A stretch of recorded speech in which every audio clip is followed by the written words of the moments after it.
our LLCs that were done by the are they, do they?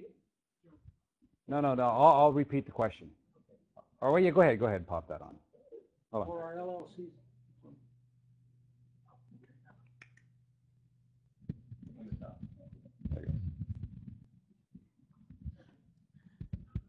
Earlier this morning, we discussed the operating agreement of the LLCs, and are the Anderson Law Group LLCs, do they is there a condition that requires an annual meeting, or it's not in there? There's no condition in your limited liability company that requires an annual meeting. So we're okay to go with that. You got that one turned off? There we go, perfect. All right, so moving on. Hey, anybody out there on the internet, Toby's going to be asking if you can hear the sound quality or not. If you notice there's any problems, let him know. But and if I need to, I'm going to switch over to that mic because we may be having problems with this one here for the remainder. All right, charitable trusts. We're going to start in on this section now. We got about, I don't know, we'll cover this for about an hour, and then we'll finish it up with estate planning. I touched on it yesterday, charitable remainder trust. This is a tool that you can utilize post-RV to defer income tax on the revaluation. And one of the things that this trust is uniquely designed for is to pass on an interest to a charity. That's why people will set these up, but to give you something for the remainder of your lifetime or for a set term of years. So when you think of charitable remainder trust, just break the word down. Charitable remainder trust. That means the remaining interest will go to a charity when you pass away. Now, what's unique about it is that you can contribute your dinar before you cash them into this CRT, and then you can walk down to the bank, exchange them, and if the CRT owns the dinar, then the income flows back to the charitable remainder trust and is then taxed to the charitable remainder trust. It just so happens that the charitable remainder trust does not pay tax. So you do not have to incur an initial tax liability. The tax liability will be incurred as you withdraw the funds. Now, people talk about charitable remainder trust as far as a tax deduction is concerned. These entities will provide a tax deduction for you, but not for this investment. Okay, when you contribute an asset to a CRT, you're entitled to an upfront tax deduction for 10% of the asset's value. In this particular case, because the asset, your basis in the asset is so low, your tax deduction is based upon the tax basis that you have in this investment. So if I contributed 3 million dinar to the CRT, my tax deduction would be based upon the value of the dinar when I purchased them, which was, let's assume it was $3,600. So I'd get a tax deduction for $3,600, but not, excuse me, I'd get a tax deduction for 10% of $3,600.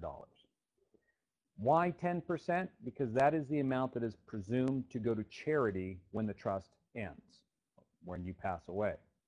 So people have asked me, how do I get a tax deduction then if I make a contribution to a CRT? Simple. Cash in the dinar, pay income tax on the money, take the cash, move it into the CRT. So if I operated in that matter, if I took a million dinar that revalued at $3, now I have $3 million in my name. I will pay tax on $3 million. Let's assume it's a flat 35% plus state taxes, so I paid $1 million in tax, and now I have $2 million left over. If I take those $2 million and I put them into my CRT that I've established, I will receive an income tax deduction of $200,000. So how did I determine that $200,000 deduction? 10% of $2 million. There you go. That's your $200,000 deduction.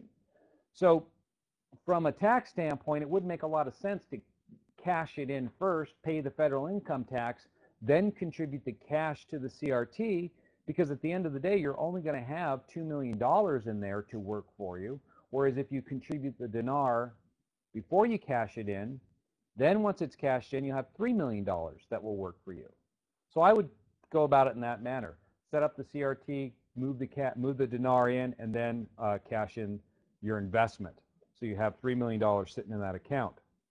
Now, when you set up a charitable remainder trust, you are the trustee. You're the one who is in control of the investments. So when you have $3 million inside of the CRT, you can decide how it's going to be invested. And what's unique about the CRT from a tax standpoint is that income taxes are based upon, that is income tax to you, when you pull money out, it's based upon how the funds were invested. So I'm going to give you an example how you might put one of these together. An individual came to me about 3 months ago seeking to establish a charitable remainder trust. He's approximately 60 years of age.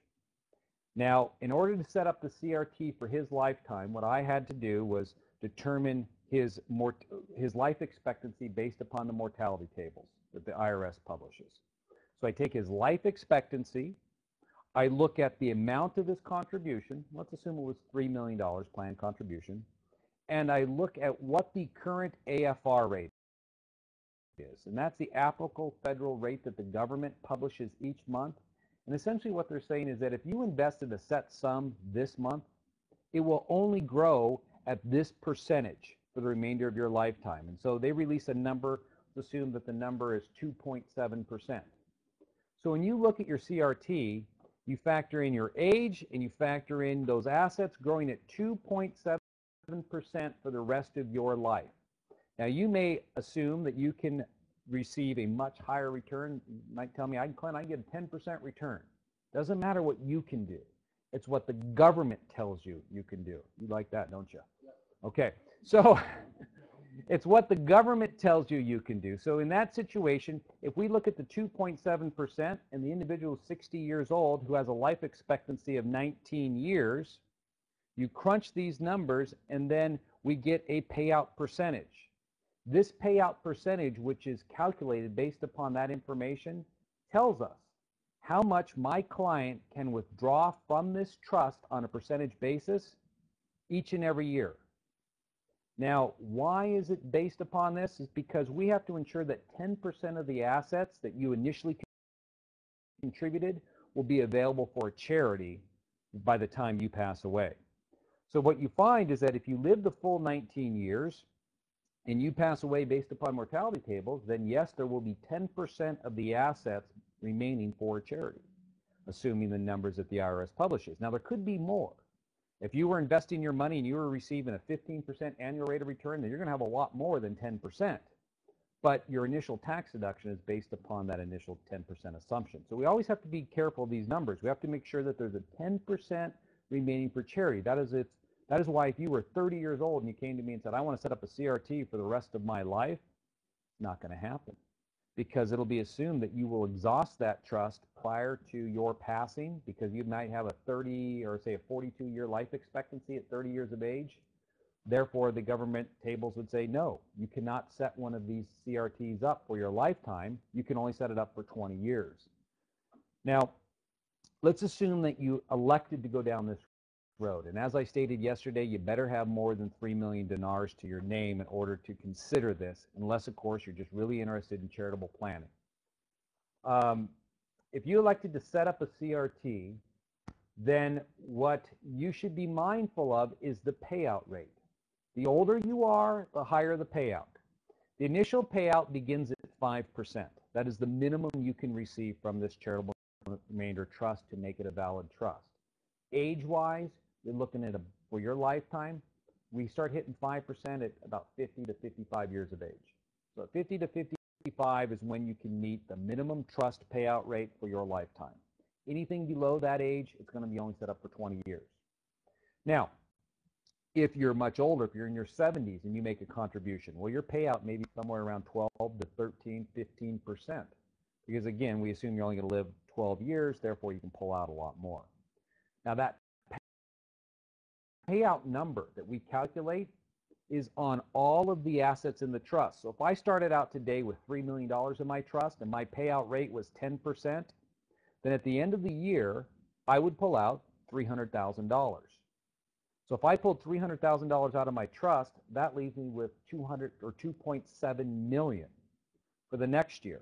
And if I took the 2.7 million and I made $2 million on that, so now my trust corpus is at 4.7 million. So I made $2 million. I started with 2.7. I made 2. Now I have 4.7. What is my payout this year? 10% payout. I have 4.7 million in the trust. So you take 10% times whatever's in the trust, $470,000. It's always 10% of whatever is inside of that trust is what you receive. Now let's take the opposite numbers. You have 2.7 million and you go out and you invest in, I don't know, say a company that has this great idea to repave roads with rubber and doesn't work and they start cracking. And so that you lose, the value of that company goes from $100 a share down to $10 a share. So now you just lost $1 million in your CRT. So now you have 1.7 in the CRT. So at the end of the year, you take 10% times 1.7 million, you only get $170,000. And so this is why I tell people you have to understand that if you're going to place dinar inside of a CRT, you better have sufficient reserves outside should anything go wrong with this trust and you lose your payout amounts that you want to live on, because you cannot reach into the trust and loan yourself money. You can't reach in and take out more money than your payout percentage. Yes? Is your payout taxable income? Okay, I'm coming to that. Okay, so how is it going to be taxed? Well, we'll get right to that in a minute here. So that's how the payout works. Now, whatever remains inside of that trust, when you pass away, or if you're married, you can set it up for joint lifetimes, you and your spouse. Whatever remains there will be distributed to a charity of your choosing. You can choose that charity at any time. It's not required that you set it up when we establish the trust. We just leave it wide open for you to pick that charity at a later date. You can specify in your estate plan. But one thing that you may want to consider is setting up a foundation. And again, this isn't something, I'll talk about foundations here in a minute, but it isn't something you need to set up today. Your trust could morph into a foundation when you passed away. So your CRT becomes a foundation. That's an option for you. This foundation could be run by your children. Now, a lot of people, especially today when I was answering questions on the internet, they were expressing or asking me questions about charitable foundations, setting them up right now. Well, if you set up a charitable foundation today for some completely other different uses, you could have your CRT pay into your existing foundation when you pass away. So it won't morph into its own foundation. It would just dump into your existing foundation that you've already created for those other charitable means that you were interested in. Because a lot of times people are confused with charitable remainder trust. They think that the charitable remainder trust can pay to a charity while you're alive. There are no payments to charities while you're alive when you've set up a CRT. The only payments to a charity from this CRT will come when you pass away. So if you wanted to contribute an asset to a charity, then what you would have to do is take it from that 10% payout you receive on an annual basis. That's how it would come. It would not come from the CRT directly. So taxation. Now the thing about the taxation, and several of the slides in here address what I'm covering. So I'm not going to go through each and every slide because I've been talking about this.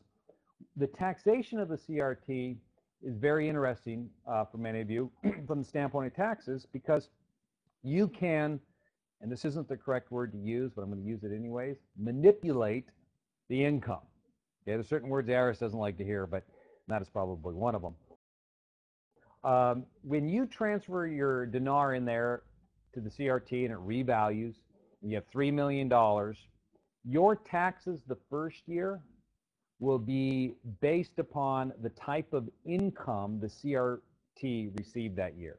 So if it was ordinary income in your hands, the dinar, if that's how it's going to be taxed, then in the hands of the CRT, it's ordinary income.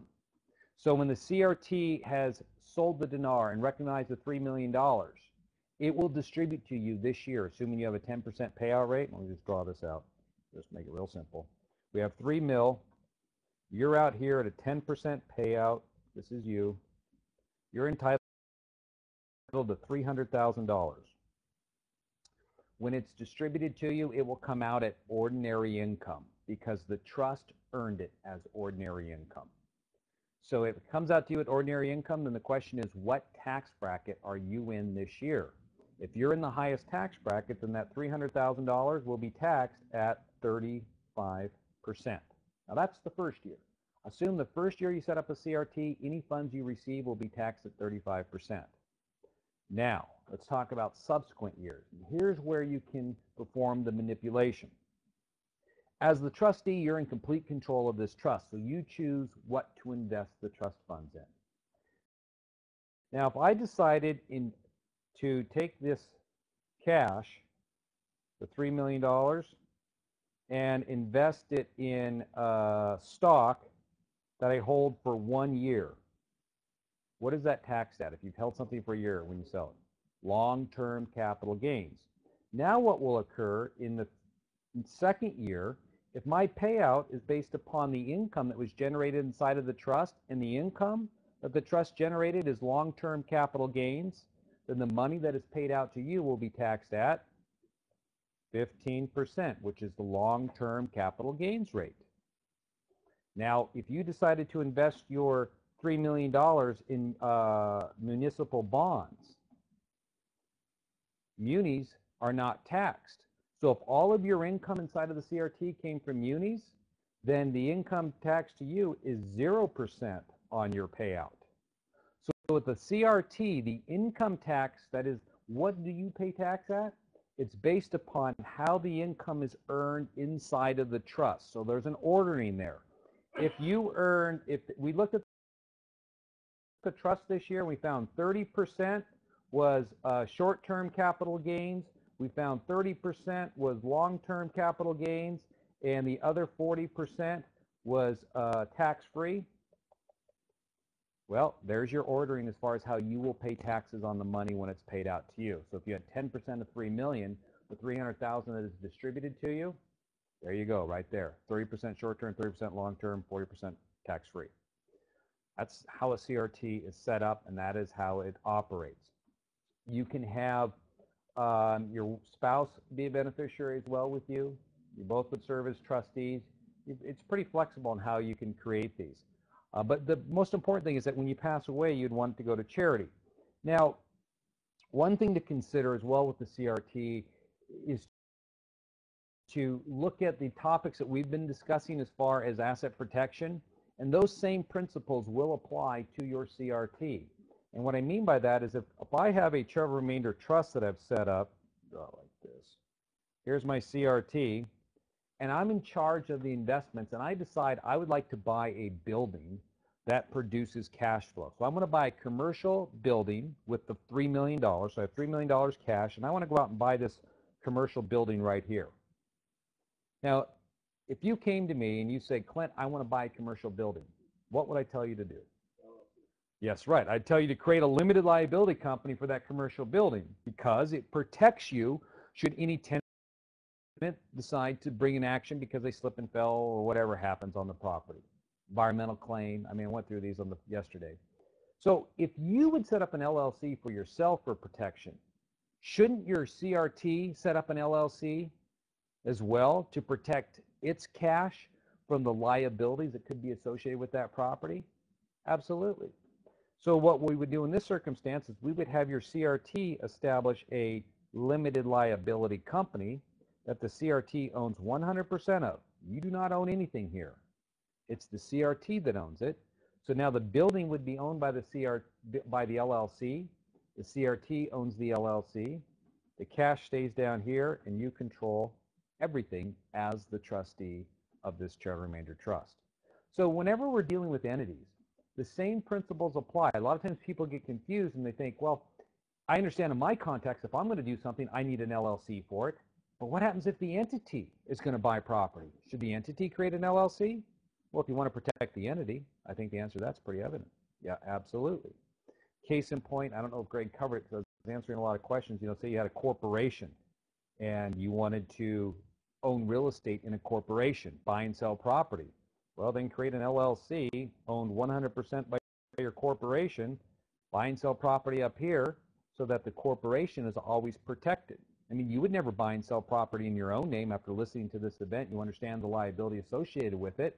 So if you set up a corporation that you want to advertise with to entice people to come deal with your business, well, you don't want to subject your corporation to the liabilities associated with the properties that it's acquiring and selling. The way you protect your corporation, have it own an LLC that owns the real estate you buy and sell.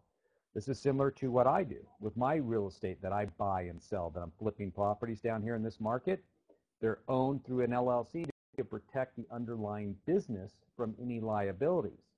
Now, from a cash flow standpoint, one of the things Greg's talked about, and I answered a lot of questions on this today, is that many of the limited liability companies we set up are set up as disregarded limited liability companies. That means that they do not have to file a tax return. I got a lot of questions on, well, who shows the income? You do. How about if you have a state income tax? Does the income tax flow on your personal return? Absolutely it does. Anything that the LLC generates will show up on your personal federal and your personal state return. Yes. Is that on a Schedule E? Real estate would be on a Schedule E. Okay. Yes. But if the property is in an LLC, again, you want, quote, anonymity for the entity, correct? In other words, we have a nominee so that our personal name isn't identified with the entity, with the limited liability company. When it flows through to us, my question is, it's showing income coming from a source. How is that still giving you anonymity on your ordinary income tax return? In other words, the question is, how do you hide the income you receive from an LLC from the IRS? No. We're not going to talk about that in here. That's not it at all. Especially on camera. No, that's not it at all. My concern is, we do an LLC for asset protection and anonymity. There's correct? no anonymity with the IRS. No, not with the right IRS. On your Schedule E. Yes, but many times we will have to provide our tax returns when we're acquiring properties and things of that nature. Absolutely. So I'm just trying Where's to say. the anonymity? Yes, if in you have terms to of. provide your tax return to a bank, they know you're the one borrowing the money. So you have no anonymity. So the LLC, you lose the anonymity you had with the LLC before. Okay. What you're referring to is the bank pulling your 1040, finding a K-1 attached to it, now knowing that you have a limited liability company That's somewhere correct. floating around. If it's a disregarded LLC, there is no K-1 that will be attached to your 1040. The fact of the matter is, if you want to go out and buy and sell real estate after this RV occurs, you have to anticipate that any entity that you've created which produces a K-1 for you that you will attach to your 1040, if you're borrowing money, that bank will want to see a copy of the tax returns for that entity for the prior 3 years, possibly the operating agreement. That is just the way it works in underwriting. So one of the things that you'd want to consider before you go out and buy real estate is to call us, because I will talk to you about how to prevent that from occurring by how you structure yourself, because many times I've found this in my own investing. The more information you give them, the more reasons you give them to deny your loan. So if you give them the least amount of information as possible, it makes it really easy for them.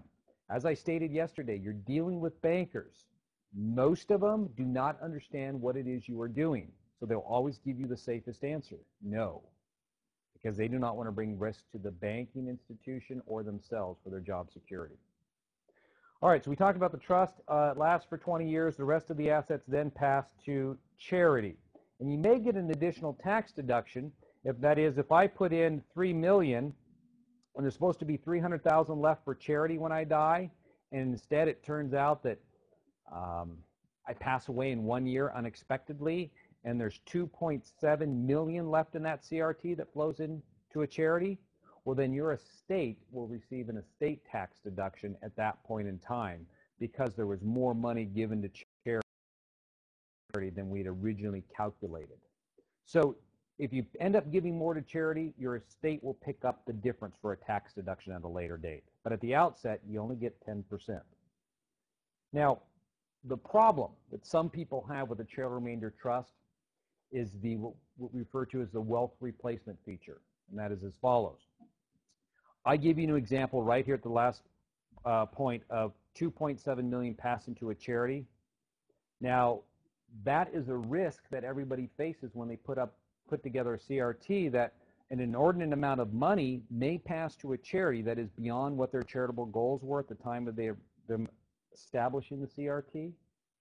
So how do we replace that wealth? Because if we thought or estimated that we would pull $300,000 a year out of our trust for the rest of our lives, that money could be used for ourselves and for our family. Now all of a sudden it's going to a charity. It skipped our family. We lost out. Well, there's a way to protect that interest. We call it a wealth replacement trust. And a wealth replacement trust is an irrevocable life insurance trust. This is all something that many of you will be setting up after the RV. You'll be acquiring life insurance, I would assume. Not only would you acquire life insurance because you want to maybe protect any monies that are going to pass to a charity for your family, but most likely, for many of you, it'll be for estate planning reasons. That you want some money set aside to cover the anticipated estate taxes that you're going to be dealing with when you pass away to move this wealth on to your children and grandchildren. Now, most people, when they purchase life insurance, they buy it in their own name because that's what we've been taught. When the agent comes out to your home, he will sell you a life insurance policy, be it a term policy, a $2 million term policy. You would be considered the owner of that life insurance policy. What you may not realize is that as the owner of the policy, when you die, even though the money is paid out to your children, as the beneficiaries of the policy, the $2 million is included in your estate for federal estate tax purposes. So now your estate is increased by the value of the policy that you owned when you passed away. Now that's a huge mistake far too many people make in this country, and that is owning life insurance in their own name. A preferred method is to create an irrevocable life insurance trust and make a gift of that policy to your children today, so that when you pass away, those proceeds are free of income tax and free of estate tax. Let me just draw this out. I think it's the easiest way to explain the concept. So,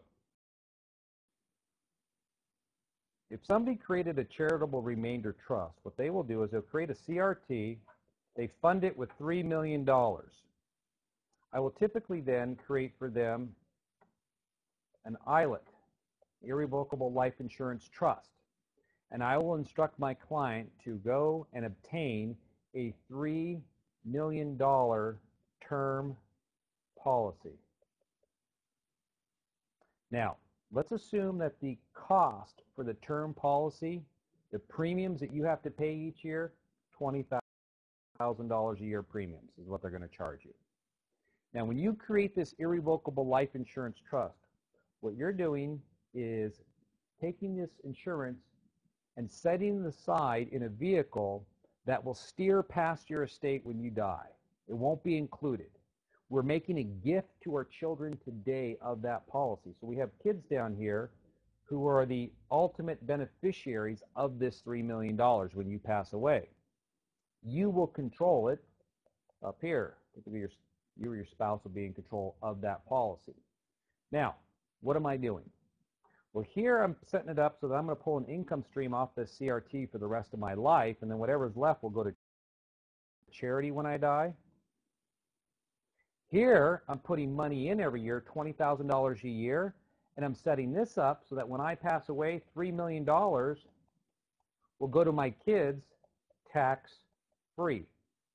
So I'm buying a policy for my children that will pay them $3 million free of federal estate and income tax.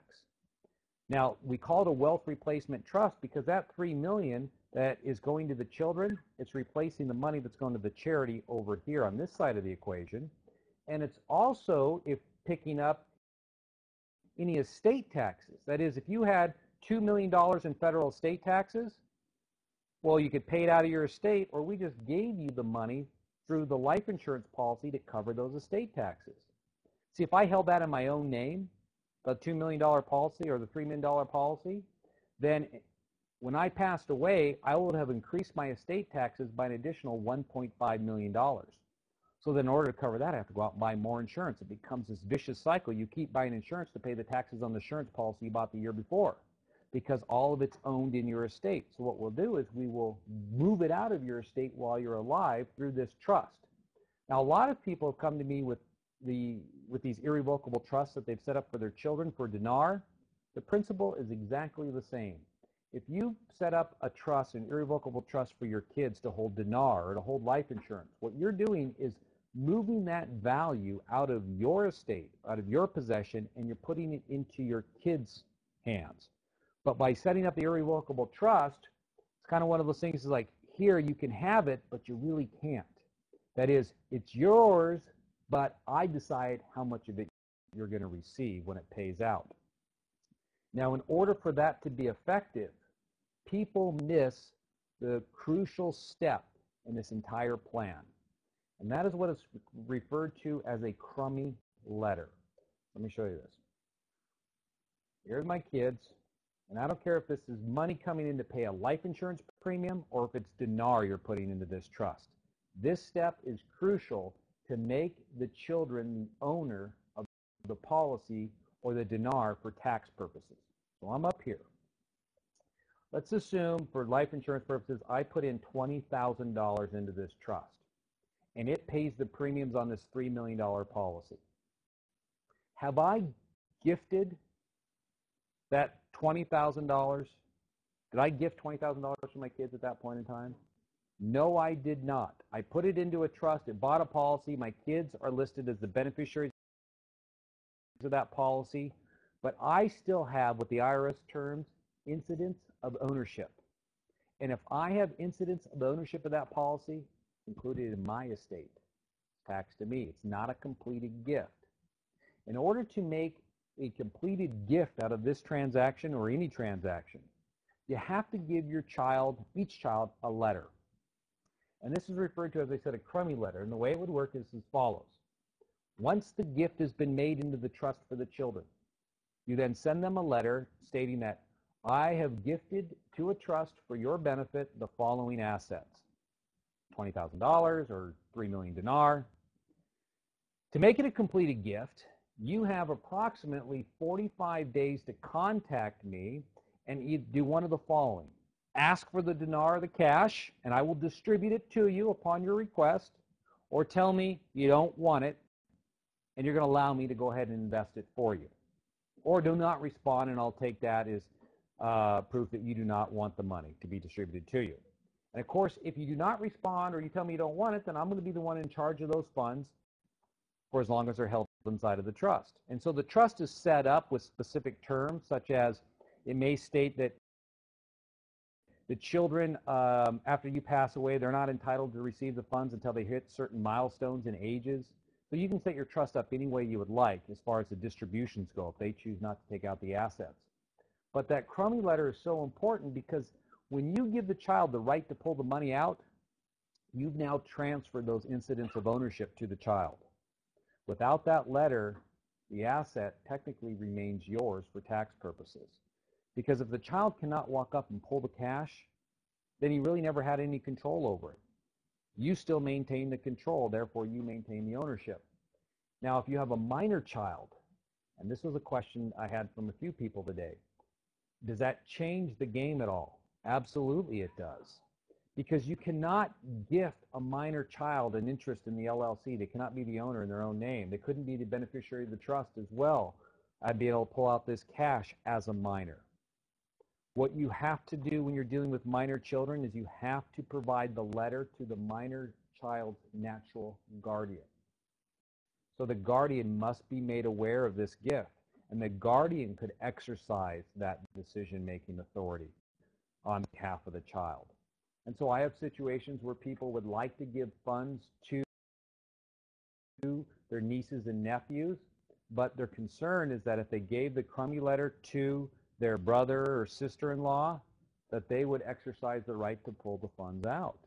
Therefore, it would defeat the purpose of the trust, which is to pass on the wealth to them in a manner in which you want them to receive the money, not what their parents would like to do with the money. Because the parents pull it out and they can spend it any way they like. So that does create a dilemma for individuals, and that is why I typically tell you to set up an LLC.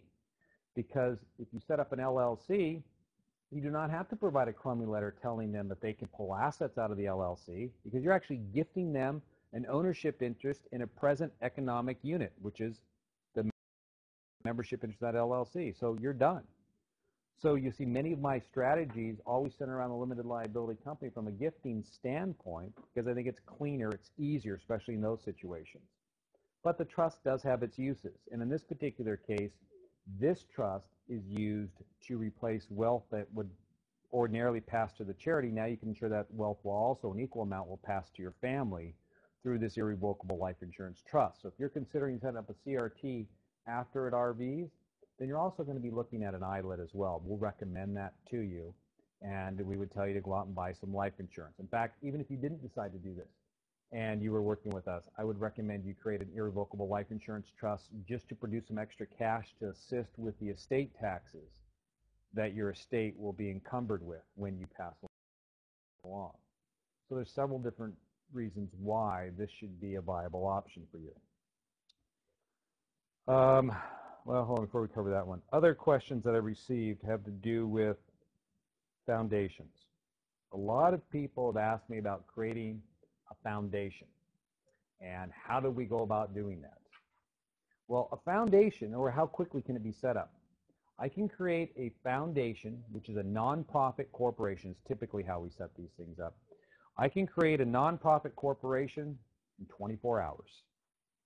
Now, how do I create one in 24 hours? Well, I go to the state of Nevada or wherever you live. I mean, it doesn't have to be a Nevada corporation when it comes to nonprofit organizations. Typically, I'll set them up in the state where you reside. I will file for a nonprofit corporation with your state. Each state has a nonprofit corporation, an act that you file under, and they have articles of organization for your nonprofit. So you will file for this nonprofit. After you file for the nonprofit, you then apply for EIN number. And when you apply for the EIN number, you indicate on the application that you are applying for a nonprofit organization, that it's a nonprofit company you filed, so you're seeking tax-exempt status. Now, at that point in time, you have you're in the embryonic stage of your foundation. And the service will give you a period of time to solidify, to grow into the actual foundation.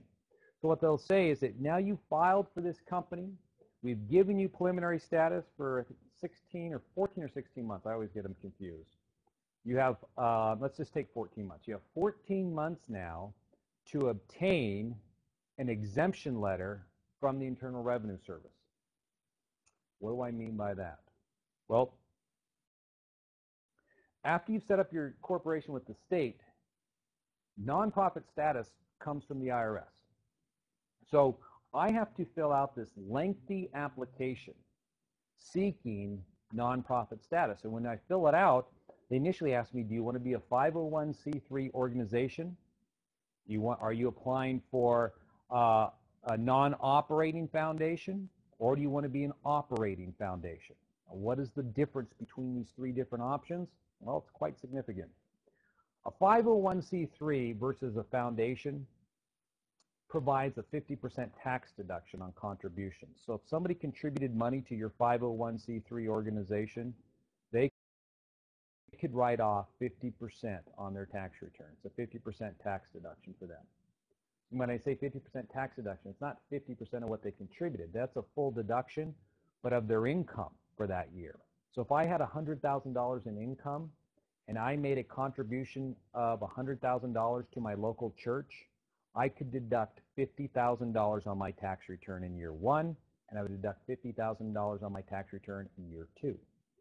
If I contributed the $100,000 to a foundation, then I can only deduct $30,000 on my tax return. And you have 5 years to pick up the rest. So, well, 5 years total to deduct everything. So there's a distinct difference between 501c3 organizations and foundations from a deductibility standpoint. Now, there's another distinction which is equally important, is what the organization will be engaged in, what type of activity. Typically with a 501c3 organization, You're going to find schools, medical institutions. There's a list of them that qualify for 501c3 status. Foundations have a little more latitude in what they can do. But with a 501c3 and an operating foundation, you have tremendous scrutiny. And so you have to decide what is it you want to do with your wealth after the RV when it comes to, if you're considering a foundation. Now, some people told me they want to set up a church. Well, great, you can do that. That would be a 501c3 religious organization. I've been told that by other people that they want to just have money that they can contribute to various organizations. In that case, you would set up a private non-operating foundation. The difference between the operating foundation and the 501c3, as I stated, was in the scrutiny. And I'll give you some examples. It used to be in 2003 up to about 2007, 2008, I could obtain an exemption letter for somebody on either one within about 4 or 5 months. So I could obtain for you your exemption letter for your organization, which would make you a bona fide organization that can accept money and give somebody a receipt, and they can get a tax deduction for it. You can bring in those funds. You can invest them. Your foundation doesn't, or your organization would not pay any tax on the investment of those funds. You cannot run a business, of course, out of it, but you can reinvest the money. And then you can use the funds that you received from contributions, be it from yourself or from others, for the charitable purpose that you specified when you created this foundation. It takes me about 4 months to acquire that for an individual. Now, on an operating foundation or 501c3 organization, it takes me a year to receive the exemption letter, minimum. Why does it take a year? Because the IRS has stepped up their scrutiny of the application packet. Because when I put forth the application packet, if you're considering this after the RV, you need to start working, you should start working on your foundation's purpose. You need to have a purpose statement. You need, if you're going for an operating foundation or a 501c3 organization, you need to have a statement that addresses how you plan to raise funds, what you plan to use those funds for. You need to put together an operating budget for at least 5 years, an estimated budget. If you're going for a 501c3 status, then you better have a board of directors, and they better not all be people that are related to you. They better be people that have nice CVs. So when this gets submitted to the IRS, they're going to ask me, how does this individual that you're appointing to your board of directors benefit your foundation? Why is he there? And so those are things you have to explain when you submit for the 501c3 or the operating foundation, how the people who are going to be in control of it help the overall exempt purpose. And so we provide them with a CV and a description of all those their past activities. So to set up that type of entity, it's a lot of work. People often ask, what do you charge, Clint? Well, I charge anywhere between $10,000 to $15,000. Why? Because it's a lot of work. I don't like doing them. I figure if I charge enough, maybe you won't ask me to do it. Go somewhere else. Yeah, go somewhere else. Sometimes people will still have me do it. And I've set probably 2 or 3 a year I set up. And it's a matter of, when I set these up, it's a lot of follow-up work because I have to keep dealing with the IRS and massaging the language back and forth, and I'm writing typically the mission statement. So you provide me your initial mission statement, then I go through and rewrite it because I know what they want to see. And you have to have your marketing plan has to be laid out there as well. You should have, then when you think of it as this way, if you're going to go into business and you're going to write a business plan, you should write the same thing for your foundation. A business plan for your foundation, with the exception that it is not a business. Because all this has to be presented to them in a manner in which they're going to accept. Now, if all you want to do is grow your assets in a tax-deferred environment and gift them away to various charitable organizations throughout the year, take the easy route and set up a non-operating foundation. We can get that set up relatively quickly. You know, when I say quickly, 4 or 5 months now, rather than a year or so to get that exemption letter. All we state is this, that we're going to support the following types of organizations that have already met 501c3 status. or already operating foundations. That's all we're going to do is give them money. And we're not going to tell them what they can do with the money. We're just going to give it to them to further their exempt purpose. Now, all you have to distribute each year is 5% of your assets. No more, just 5% of your assets to these various organizations. If you, in your application package, state that you're willing to distribute 5% of your assets on an annual basis, and they're going to go to those types of organizations, we can get you a foundation relatively quickly. And so that's where I typically will push people down that road, because the other comes with a lot of scrutiny right now. Yes? Can you, out of a non-operating foundation, have someone do designated administrator and officer from the foundation? Okay, the question was, if I have a non-operating foundation, can I have someone designated as an administrator and compensate them for their work? The answer to that is yes. But the question is, who is going to be that administrator? It will not be you. You're a disqualified person. If you set it up, you're a disqualified person, and you're not going to be paying yourself a salary. In fact, when they look at disqualified person, your spouse would be a disqualified person as well. But if you brought in a third party or somebody else that you wanted to run that, definitely you could pay them a salary. Now, their salary must be commensurate with the work that they're providing. You cannot set up a foundation where it would appear that you're giving away only 5% of the assets each year to one specific charity, and the person who is administering these assets is pulling out 15% of the assets of the foundation in compensation. It just doesn't look right. Because when you file your tax return, that's something that's going to be asked in return, salaries and compensation to administrators and directors. And so if they see that, it could trigger an audit, and they would look at it as an organization that was created specifically to funnel money to other individuals, and it really wasn't set up for an exempt purpose. So that's what I would consider. Yeah. Along the same lines as Bob's question, hypothetical situation, you have $100 million and you want to put the $100 million in a foundation, and you choose the non-operating option, but you want to be actively involved in the operation of the foundation, as may perhaps other members of your family. Is there a way for salaries to be drawn in that case where you're going to be giving away a minimum of $5 million a year, maybe more? Again, the foundation will be investing the money hopefully to grow whatever it's given away. But what about compensation for those who are actively engaged in the business of running the foundation? You can compensate those individuals who are actively engaged in the running of the foundation. That is acceptable, provided it's reasonable for the level of service that they're providing.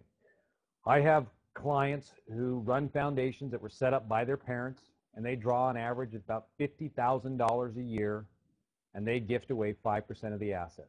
Their responsibility is to manage the assets and make a determination as to who's going to receive the assets. They meet on a quarterly basis and have directors meetings.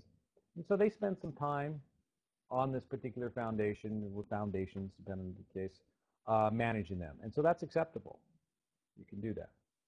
So if you're considering the foundation, again, I would look at that as another post-RV strategy. I would not set something like that up ahead of the RV, because, again, it's going to be determined based upon the RV rate, how much you want to contribute to the foundation. So since we can get that provisional status, we can set it up in a relatively short period of time, just call us. Yeah. Any limitations on what can be pulled out of the foundation giving? Are there any limitations on what can be pulled out of the foundation as far as the giving is concerned? Well, you have to give away 5% of its assets on an annual basis. But if you want to draw in some X number of dollars per year and you want to give out that X plus more.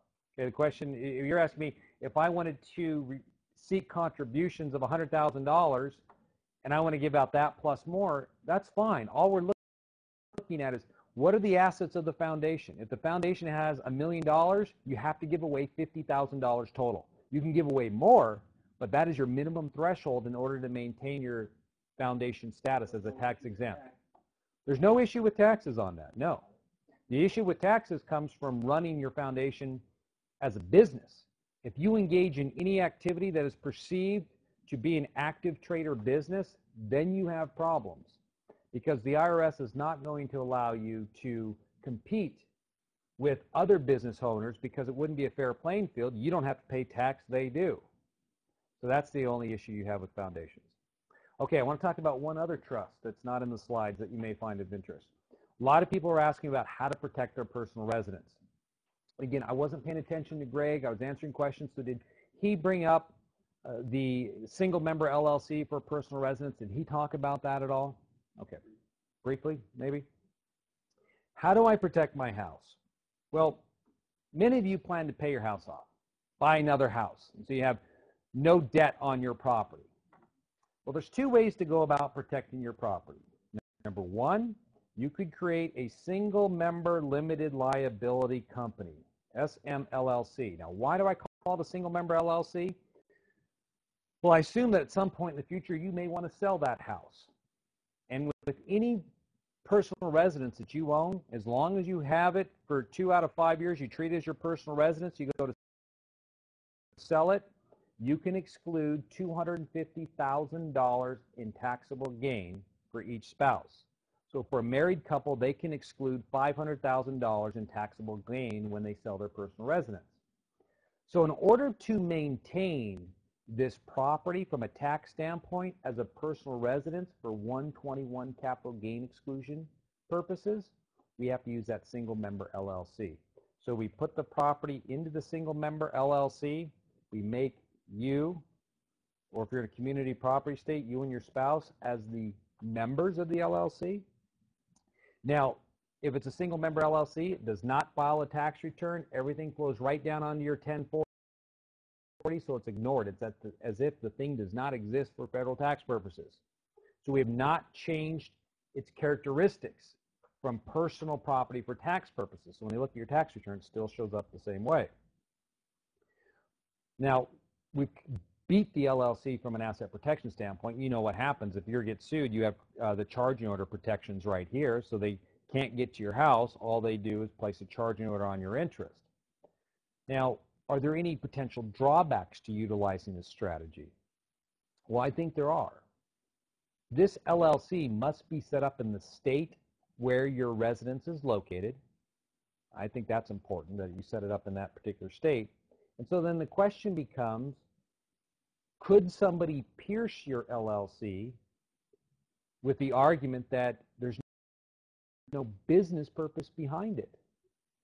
And obviously there's not any business purpose here owning your personal residence in a limited liability company that you're living in, and you're not paying rent to live there. So there's a potential chink in this armor. However, it's still a way to throw up a barrier that somebody's going to have to fight through that will discourage lawsuits. So I think it's great from that standpoint. Anything that you can put in front of somebody to impede their progress in a lawsuit and make it look as if you're not worth going after because it's so expensive, I'm all for it. But keep in mind that at the end of the day, you may not have the protection that you think you have, because there's some ways to argue against this particular type of entity. So that brings me to strategy number 2. If you don't want to go that route, then we go to strategy number 2. And strategy number 2 is another trust. But this one, I'm just going to write this out. It's called a QPERT, or Qualified Personal Residence Trust. QPRT, Qualified Personal Residence Trust. Now, this entity, as you can tell, is specifically designed to hold what? A personal residence. It's in the title. And in fact, it's endorsed by the Internal Revenue Service, by the Internal Revenue Code. The Internal Revenue Code has a provision specifically for a qualified personal residence trust. Now, it's an irrevocable trust. And so when we use the word irrevocable, what does that tell you? It provides asset protection. They can't take it from you. Now, the great thing about this trust is that it provides a couple of neat little items. Number one, you create the trust, you're the trustee, you and your wife. You take your house and you deed it into the trust. Put it in the trust, and you decide how long you want the trust to be in existence for. You look and you say, I want that trust to be around for 20 years, 30 years. While the trust is in existence for this specific period of time that you've chosen when we created the trust, you have the right to live in that house rent-free. It is your house. You can sell the house and buy a new house inside of this trust, but everything stays inside of the trust. So you have the right to sell the house, buy a new house. You can do as many times as you want. 121 still applies. So capital gains exclusion, that will still apply because it's your house. You could sell the house and choose not to buy a new house. Maybe you want to travel around the world on a cruise ship for the remainder of your life, and you're going to buy yearly passage. Well, this trust then, the funds from the sale of your house can be invested into an annuity or treated as an annuity and pay you an income stream for the remainder of your life with those monies. Be paid out to you. Now, when the trust ends, whatever is left inside of here will be distributed to your children. And the best part about it is that it's going to bypass your estate as well. When you set up this qualified personal residence trust, it's designed to remove the depreciation in your house from your estate. And so now we're passing it on to our kids, and all that future appreciation is not subject to gift and estate tax. So it provides this ancillary benefit of tax savings as well. Now you can have two of these. That is, you can have two personal residences, so you can each person can have two trusts. You cannot have any more than this for your personal residence. You're only allowed two. One house per trust. But this is a way in which you can protect your property from personal creditors because you protect it inside of the trust. And really, they can't get to it. There's nothing they can do because you don't necessarily own it any longer. It's owned by your kids. Now, why the term? Why the 20-year term, the 30-year term, or a 10-year term? Most attorneys who deal in this area of the law, they look at this trust as a tax planning tool for estate taxes to reduce somebody's estate. We've always looked at it as a way to protect somebody's estate while they're alive. And I was asked a question today, why don't I just use my local attorney? Why would I use you? Answer is, probably because we have a different point of view when it comes to protecting you than your local attorney may have. And this is a case in point that we've run across in many instances where I've set up a qualified personal residence trust for some person, individual. Their local attorney will look at it and they'll scoff. They'll go, this isn't going to help you because the trust term is too long. You'll die before this trust expires or the trust term ends. So let's say somebody came to me at 65 years of age. I put together a qualified personal residence trust that is designed to last 38 years. The likelihood is they will pass away before the trust expires. Now, what does that mean to them? Well, from the local attorney's point of view, it means that the trust, the value of the trust, even though it's going to their kids, will be included in the parent's estate for federal estate tax purposes. They look at that and go, what's the benefit there? The benefit is that the parents get to live in their house for the rest of their life, and if they're sued, the creditor can't take the house from them. Yeah, the estate tax is great, but that's not what our primary purpose was at the inception. That is, in creating the trust, we were looking to protect the property for the parents, not put them in a situation where let's assume that we were able to remove the value of the asset from their estate by setting it up for a term of 10 years. In 10 years, that becomes the kid's property. Depending on a relationship with the kids at that point in time, they could decide, you can't live there any longer, Dad. Get out. We're going to sell it.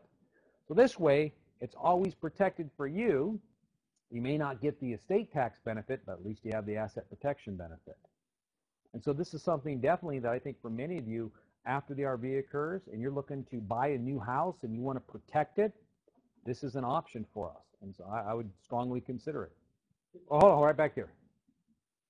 What about your personal cars?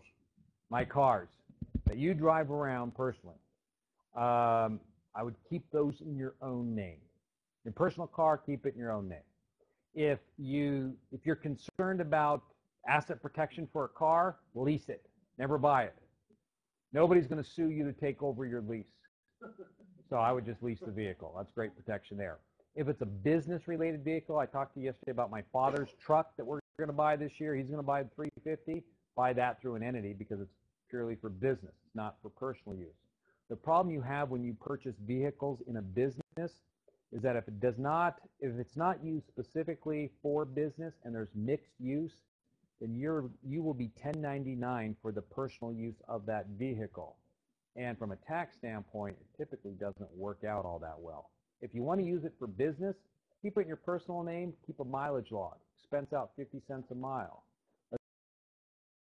Let's say you drove 10,000 miles this year for business, you'll get a $5,000 out of your corporation tax-free for that business use of that car. So I think that's a preferred way to go. Yeah. Can the property in there have a lien on it? Or does it need to be taken care of? Question is, can the property have a lien on it? It can have a lien on it, but that complicates the trust. When you have property that has a lien on it, what we end up doing is creating a situation where part of it is owned by the trust and part of it, the encumbered portion, is owned by you. And in some instances, we've got to get the bank to understand what we're doing, and that makes it very difficult. So I'd prefer it just be all paid off. What about taxes and things of that nature applicable to the house that you put in? Question is, what about the taxes applicable to the house you put in? Well, you can contribute the money to cover the taxes that are placed inside of there. Yes.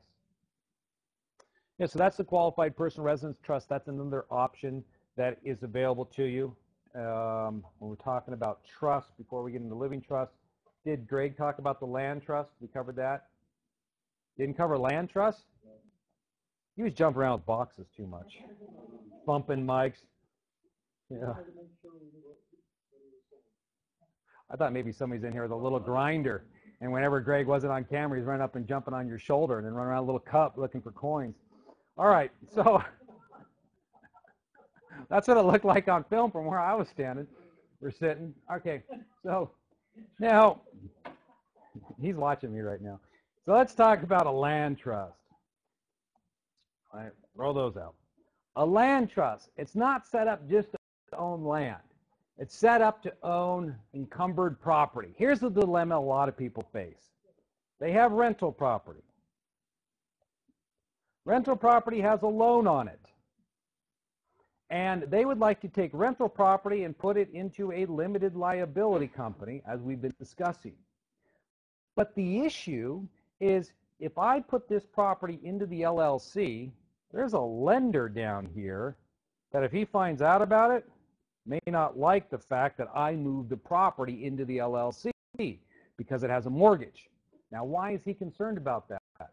Well, his mortgage that he holds on your property, that can be assigned. It can be sold to somebody. When we were at lunch, I was talking to an individual. They asked me, what can I do with any contracts that I hold? I've sold property. I'm carrying back the paper. Well, just as banks can do with their mortgage notes that they hold on your property, you can assign it to an LLC for asset protection so you no longer hold it in your own name. Banks do this all the time. They sell it on the secondary market. Now, when they go to sell these loans on the secondary market, the purchaser of the loans will perform a spot check of the loans just to get an idea for the pool that he's purchasing, whether or not there are any problems in the pool. It's understandable, you know, that maybe 2% may be something that might be an issue, but if they find that there's 3, 4, 5, 10% of the pool is possibly risky, they may not buy it. So the lender wants to ensure that their pool of loans that they're bundling and they're trying to sell looks as clean as possible. And the way you make something look as clean as possible is you sell notes that are associated with individuals who have social security numbers. So if I need to check their credit, I can do that relatively easily. The problem you have when you place the asset inside of a limited liability company is that you do not know who owns the LLC. So when it comes to assessing the creditworthiness of this company for that particular note, you have to figure out who all the members are, and you don't have that information. It's not going to happen. So they don't want that. They'll reject, kick that note out of the pool. We're not going to take it. So the lender down here wants to ensure that these notes remain in your name. And what they have done in all the mortgages that I've ever read, unless, well, there are exceptions, but the vast majority of them, they bury a clause in there. It's called an acceleration clause. It says if you transfer this property, title to this property, we have the right to accelerate the note. Simple as that. Most people aren't aware of it because when you go to closing, you're presented with a stack of paperwork that's about this high, and they tell you they have 10 minutes for you, but you're free to read it if you'd want to. No, I mean, we don't read it because we know we don't have any negotiating power or bargaining power when we walk in there, so we just sign away and walk out the door. In the early 80s, mortgage rates were going up at a skyrocketing rate, late 70s, early 80s. And lenders were now looking at their portfolio of loans and checking on whether or not any of the notes or any of the property had been transferred. And if they found that somebody created a trust and put their house into a trust, the lender would go in and accelerate the note and say, all right, originally you had a 3% interest rate, now you have a 14% interest rate because we're accelerating your note. And all you can do in your situation is either sell it, pay off the note, or refinance it. And we have a great new rate for you to refinance. And so a lot of homeowners were being forced out of their properties by these lenders who are trying to force you into a much higher interest rate. And so what Congress did is they stepped in and they passed what is referred to as the Garnes-St. Germain Federal Depository Act of 1986. And that act prohibited lenders from accelerating notes in those situations where the house is transferred into a grantor trust. Now, your living trust that Greg will be covering here in about 10 minutes is a grantor trust. And a grantor trust does not offer any asset protection. A grantor trust is a trust that you've set up that you transfer the assets to. So typically a grantor trust will not provide asset protection for you. Hence, the living trust doesn't provide it. Greg will talk about that.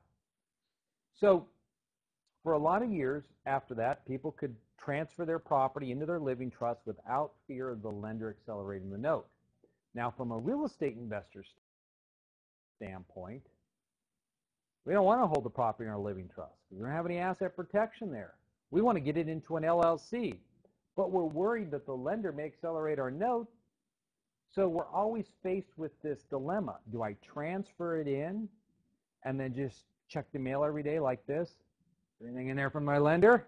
And people, they don't like that. I mean, they can't sleep well at night. Or you just buy a lot of insurance and hope the insurance company is going to protect me if anything happens. So some people elected to transfer directly into the LLC, of course, and we did a lot of business when real estate was hot with individual investors.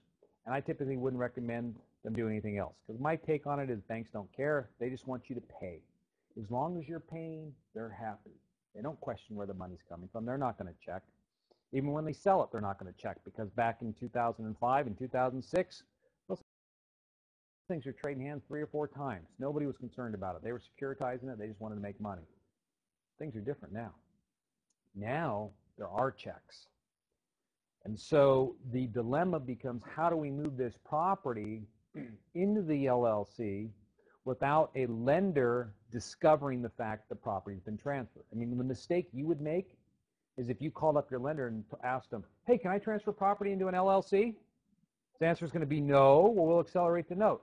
Ah, shucks. Now you've alerted them to the fact you've been thinking about it, right? Or after you transfer it in, you call them up and say, hey, I transferred to the LLC. Can you assign my mortgage to the name of the LLC? Take it out of my name? No, we can't do that.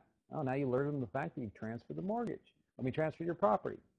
So what we will do to protect this from occurring, that is the lender discovering the fact that you've transferred your property, is we will create a land trust right here, which is a grantor trust, and transfer your property into this trust. So we'll deed the property from your name into the name of the trust.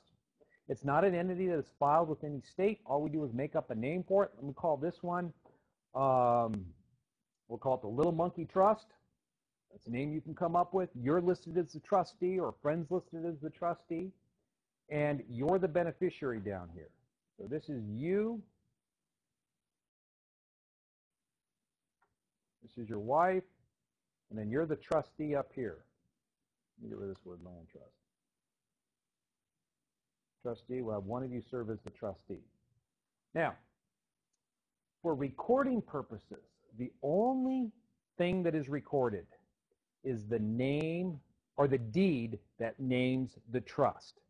The beneficiaries, that is the people who own the trust, you and your spouse, your information is not provided when you record the deed. Only the name of the trust and the trustee is the only information that gets disclosed.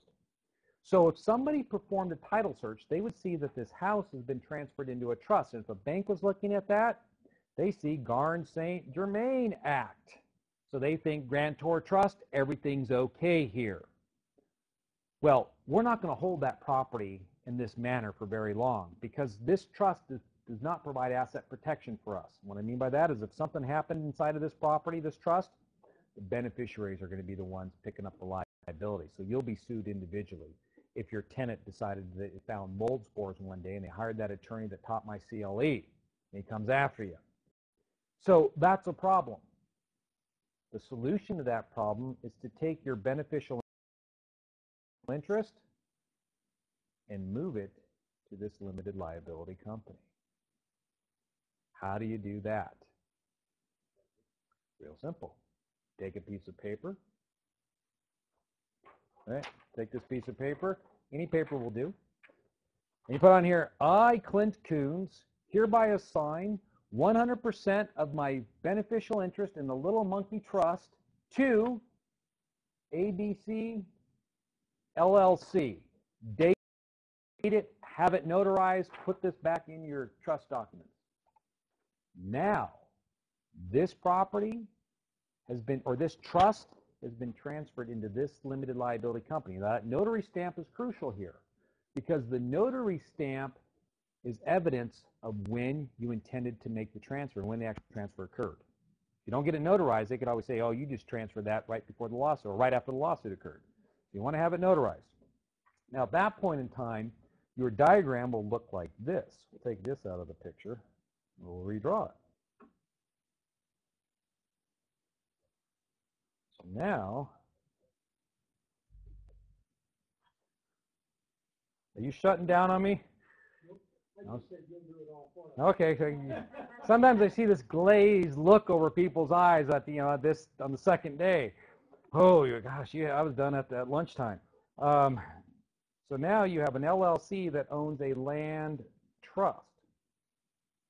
It owns a piece of property just like this. Okay, so you know those little dolls that come from Russia? You know, inside of it, there's a little one inside of there like that. Yeah, I don't know. You got another one that goes over it, on like that. That's what we're doing. We're just stacking things inside of one another. And so what we have here, the LLC, is that big doll. And you pull out the big doll, and you find this little doll. And if you took that one off, that's the land trust. And inside of that, there's another little doll inside of there, which is your property. And so you just go right down to what we have right here. Now, what's important is that the lender, he's happy. Because when he's looking at the property, all he sees is the trust. He doesn't see the LLC. That's not disclosed anywhere. So nobody knows about the fact that this property has been transferred or the trust has been transferred into the LLC. Now, something to keep in mind. If you live in Pennsylvania, this is an issue for you because there is a transfer tax that will apply in that particular state. But that is the only state I'm aware of where a transfer tax applies when you move something into a grantor trust. It doesn't apply to living trust, but it does apply to land trust. We'll typically use land trust in those states that assess a transfer tax if you're transferring property directly into a limited liability company. For example, we own property in Tennessee. And the county that we purchase in, Shelby County, has a transfer tax when you move assets into limited liability companies. So the way we avoid it is we set up a land trust. And so my rule of thumb is this. If your property is encumbered and you want to put it in an LLC, we're going to create a land trust for you to facilitate the transfer if you're concerned about it. I think you should just do it and make it simple as that. If it's paid off, you can just put it right into the LLC directly. Now what I'll typically do, I use the example here, this little monkey thing, I was just joking around. I will typically name the trust. I'll just set it up as a matter of course with the LLC for the encumbered property. I will name the trust the same name as the LLC, so you can keep it straight. Which trust goes which limited liability company? That's how I do it. And so that's something that we may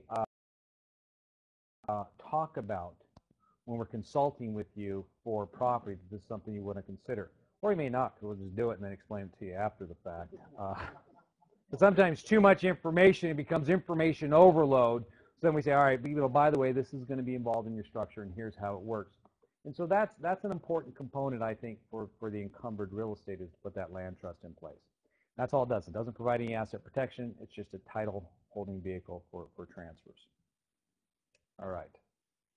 Any questions? Nope. Well, I think with that, there's one other thing slide on here, charitable lead trust that Greg put in. I'll just real quick, what is a charitable lead trust? Well, a charitable remainder trust pays out to a charity when you die, and it pays you income while you're alive. A charitable lead trust is just the opposite. Let's assume that after the RV occurs, you want to help out a particular charity for a set term of years. Well, what you could do is create the charitable lead trust. You set this charitable lead trust up, CLT, put your money inside of here, and then it will pay out to your charity for a set term of years. So if we say we want it to pay out for 6 years, we calculate the numbers. It'll pay out to that charity for 6 years. You'll get a tax deduction for this transfer. And then at the end, any money that's left gets paid back to you that's inside of the trust. So that's a way to grow the assets, pay them to the charity, don't pay any tax on this growth, and then at the end you can pull the assets back out and they'll be distributed to you. Yes? I would own it and I could buy stock or something like that in it. Yes, you could buy stock or something like that in the trust. You'd be in control of the trust. So it's just the opposite of charitable remainder. Rather than you receiving the money now, the charity gets the money. With a charitable remainder trust, when you die, it goes to charity. When the trust expires, it comes back to you. So the charitable lead trust is something that is the opposite of the charitable remainder trust. And so for anybody that's considering wanting to benefit a charity for a set term of years, this might be an option for you. If you don't want it all to go to them, but you want that ability to grow it tax deferred, you don't want to have to set up a foundation and go through that entire process, look at this as another option. Could you just explain it again, simply? Because Hey, okay, you want me to explain it simply? Don't worry, there's no child left behind in this room, okay? I will work on that. All right. I get confused somewhere in the middle of that. So you set up this charitable lead trust. Now you have what is called an income beneficiary, income B. That is where the charitable lead trust pays out a set percentage to some charity for the term of the trust. So when I establish a trust, you would tell me this, Clint, I want to benefit this charity right here, this church. I want them to receive this percent of the assets times 10 years. So for 10 years, you want them to receive this payout. Say, great, how much money you want to put inside of there? So you put in $50 million. Then, for that period of time, it will pay out 6% of the assets to the charity. You'll get a tax deduction, of course, as well for that contribution to the charity. Oh, gosh, I forget when the tax deduction hits you. I haven't set one of these up in a few years. People haven't asked for them, so I have to bone up on it again. You will receive a tax deduction for the contribution that's made to the charity. Then you can grow the assets as well inside of there. But then when they get paid back to you, whatever's left is yours at that period of time. So this is a way for you to benefit the charities now with a set sum of money. You're not giving it all away, but you're allowing it to grow to benefit them so you can have this ability to grow the assets like a foundation. But the difference is that the foundation, you can't pull the assets back. Once they're in, they're stuck. Charitable lead trust says you get them back.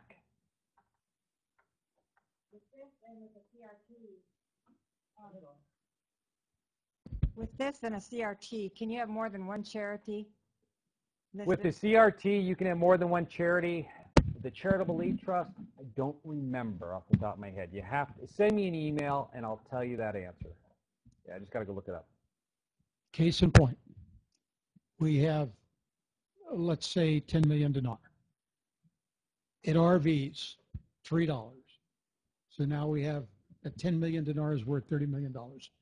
You put all 10 million dinar or $30 million, or you put the 10 million dinar in the CLT. Mm-hmm. Now the CLT then cashes it in. You don't get to touch the money. You just get to manage the money. Is that correct? Mm-hmm. But you don't pay any taxes on that amount of money. When do you pay the tax on the money? You're going to pay the tax on any money that's not distributed to the charity at the, I believe it's at the end of the term. Okay. I'll go back and check, and I'll let you know at the end of the day here when that tax is going to hit you, because I know what you're saying. Give me another hour, and I'll have you the answer. Okay, so we're going to talk about a living G trust, It's great going back to his younger punk rock days. We're going to take a quick little break here for 5 to 10. Actually, let's go 8 minutes. We'll start up at a quarter till the hour, and then we'll go into the estate planning.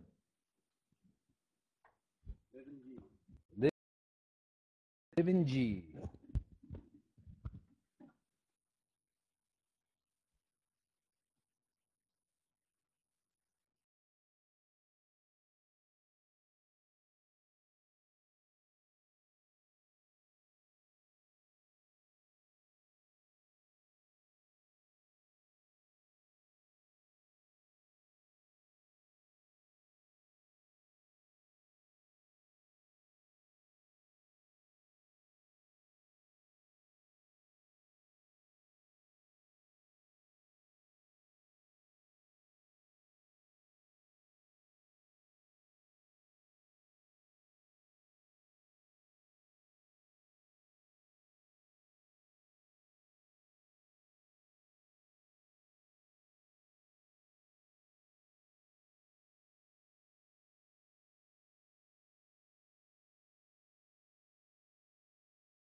Some people love their voice, sound of their voice more than others.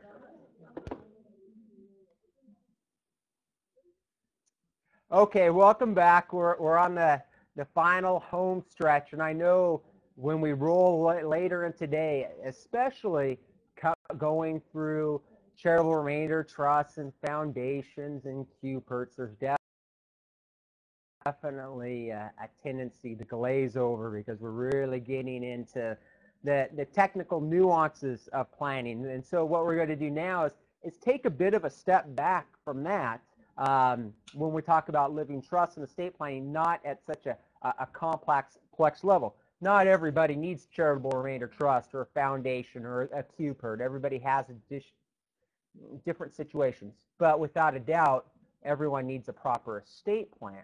And unfortunately, over 80% of the population, they pass away without doing anything at all. It's something that can always wait to another day. We don't like to deal with our mortality. And LLCs are great, and foundations and CRUTs, they're cool, and all the different things that they can do. But we don't know when the RV is going to occur. We don't know how ultimately that will fit into your plan. And so we can't say with a guaranteed certainty that everybody needs a CRUT or a foundation or an ILET. But without a doubt, every single person in here and every single person watching this at some point in time is going to die. If I knew a way around that, there'd be more than 20 people in here, and there'd be more than 200 watching me right now. And it's one of those things that if you bury your head in the sand, even though you won't be around to witness the devastation, it'll devastate your family. And ultimately, the assets will go the places that you never anticipated those assets to go. Because when you don't do anything at all, when you die what is known as intestate, what happens is that you're leaving it up to the wisdom of your state representatives to know how you wanted your assets distributed. And the way that it works in most states is that if you're married, 50% will go to your spouse, and then the other half will go down to your children. If you're not married, everything goes to your kids. But then we have some real problems when you don't have a spouse and you don't have any children or grandchildren. Then what we need to start doing is working down your family tree.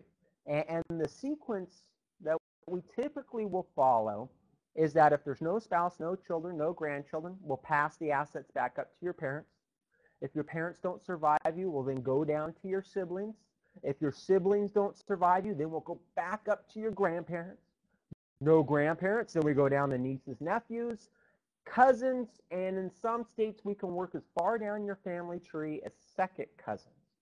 Now it's important for us to have that ability to work down your bloodline, because if we can't find any blood relative, then the party that steps forward and inherits your assets is the state in which you had assets in at the time of your passing.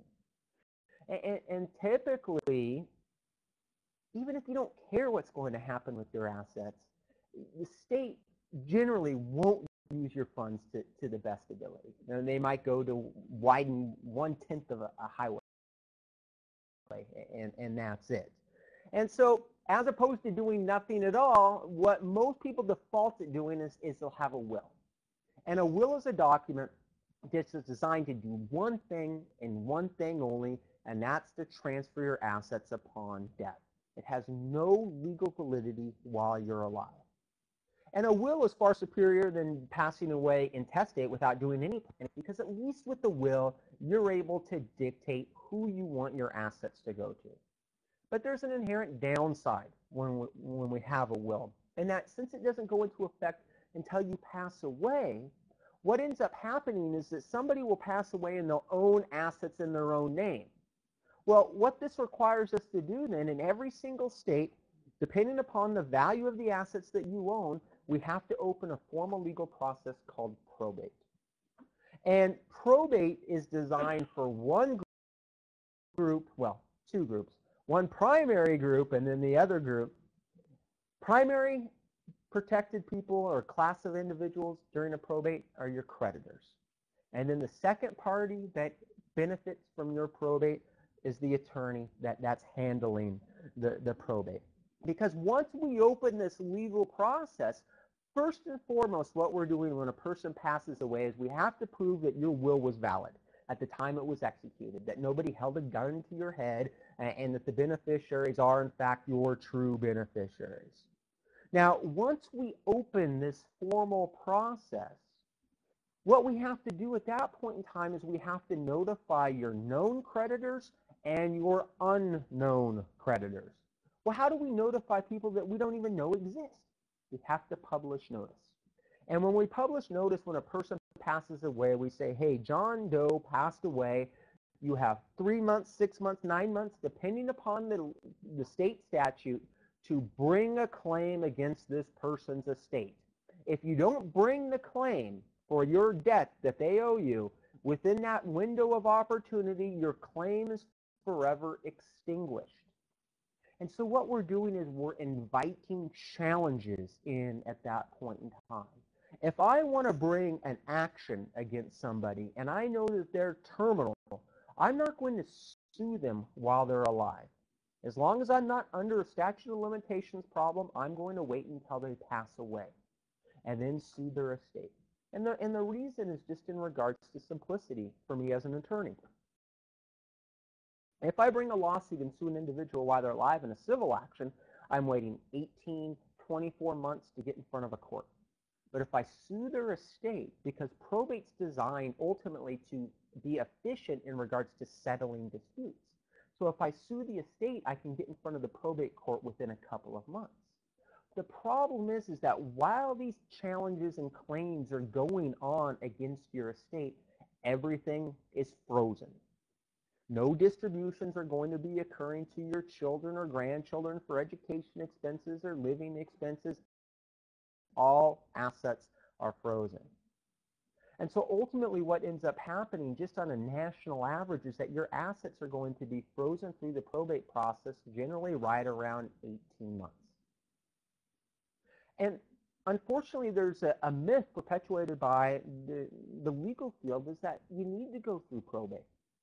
But you don't. You don't have to own assets in your own name. Probate is completely voluntary. But the reason why the attorneys perpetuate this myth is because the attorneys make their money on the probate process.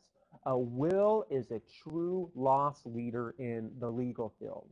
You'll go into that attorney's office, you'll get that will drafted, you'll feel good that you did something for your family, and you should, because it's better than not doing anything at all, and you'll walk out of that law firm with a copy of the will. And the attorney will tell you, well, we'll hold on to the original to be safe in our file-proof file cabinets, and if you ever want to make any changes, you just contact us. But that's not why you get the copy. You get the copy because when you go home and you put it in your safe or safe deposit box, and please don't put it in your safe deposit box if no one else is a signer on that box, because we have to open up a process with the court just to get into your safe deposit box to get our hands on the will. Your family members will get a copy of that will, and every single page will be stamped copy. You get the copy because your family can't do anything with the copy. We can't open up a probate with a copy unless we go through a proceeding to show why the original cannot be obtained. So where does your family turn to? At the bottom of every single page on your will is the name of the attorney or the law firm that drafted the will. And so it forces then your family to go back into that law office. And that's when the attorneys then pick up the probate, because they'll draft that simple will for a couple $100. Or if it's a will with tax planning provisions, it might be a couple $1,000. But the real money on the back end with the attorneys is made on the probate. Generally between 4 to 8% of the value of your estate will go just to attorney fees. My state has what is known as reasonable fees. And so the attorneys going through the probate process submit their fees to the probate court, to the judge. What did that probate judge do before he or she put on that robe? They're probate attorneys. And so unless the fees are extremely egregious, they always fall within the realm of reasonable. A lot of states have a set percentage that attorneys get to charge. And you would think, rationally, that the smaller the estate, the less the attorney would charge. No, the smaller the estate, the greater the percentage the attorney gets to charge off of the top. And so wills are designed ultimately to have a nice income stream for the law firm or the attorney in the future. Louis, do you have a question? It's on. Yes, are you allowed to have the original? If you go to Can you have the original? Absolutely. so you just had to ask, make the attorney give it to you? You bet. Yeah, you just request your documents from the attorney, but most people don't know that they should request that original. And so now what happens is that we have this legal proceeding going on, and we have these potential challenges coming forward. It grinds everything to a halt. Never, ever, ever do business with somebody in terms of having ownership in an LLC or a corporation unless your business partner has a proper estate plan. Because what will happen is that if Louis and I are doing business together in an LLC that holds our investments and Louis passes away, our joint LLC sucks right into probate. Now I'm having to bounce business decisions and investment decisions off of the probate court. And just because somebody wears a robe and has gone to law school does not mean they know anything about either running a business or investments. And so you really need to be careful in regards to doing business with other parties to make sure that everyone has a proper estate plan. Because we can lose control over the assets when we pass away. Louis passes away, or I pass away, and Louis is the survivor on the LLC, and I have a will that's designed to pass all of my assets to my wife. Louis's new partner in that business is my wife, Lori, who views the world completely differently than I do in regards to investing. Or worse yet, it passes to my kids who have no idea about running a business. And so he puts that surviving business partner in real bad shape. So what I would do, just as a practical matter, when you are doing business with anyone else, you create what is known as a buy-sell agreement. So Louis and I have this LLC,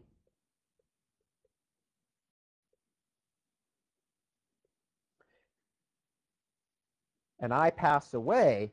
This buy-sell agreement says that when my wife inherits my interest, her only option is to sell the interest back to Louis. Louis passes away, his family's only option is to sell their interest back to me or back to the LLC. So I can have continuity in my business. Now, where do I come up with the money for this? Well, if I'm not accumulating a lot of cash in here, because if I have cash or currency, it's not a problem. If this is real estate, now I have a problem, because in order for Louis to buy my wife out, he would have to sell that property. He doesn't want to have to liquidate out the business to buy my wife out. What's the point of having the business? So you get what is known as a key man or key person insurance policy. And what happens is this insurance insures Louis and Greg. We're the insured. So when I die, this value of the policy, the death benefit, which is what? Just money, pays into the LLC. Now Louis has the money to buy out my wife or to buy out my kids without having to sell business assets. Now, ultimately, what I would do, jumping forward a little bit into the presentation, is that I would force Louis, and Louis would force me to each have a living trust. Because now, no matter what, regardless of a buy-sell or key person insurance, our business isn't kicking into probate when one of us dies. But these are important planning tools to have in place when you do business with anybody's outside of your immediate family. Wills, complete matter of public record. Clint talked about how you could go and pull up all of that information online right now. It's designed truly for creditor protection. It's extremely easy to contest. National average is 18 months, and these expenses are completely voluntary. not mandatory. You do not have to own assets in your own name when you die. There are two big problems when it comes to wills. And one is in regards to, bless you, to the loss of control and what could potentially happen. And unfortunately, I have seen this occur. It's known as an inadvertent, bless you, disinheritance.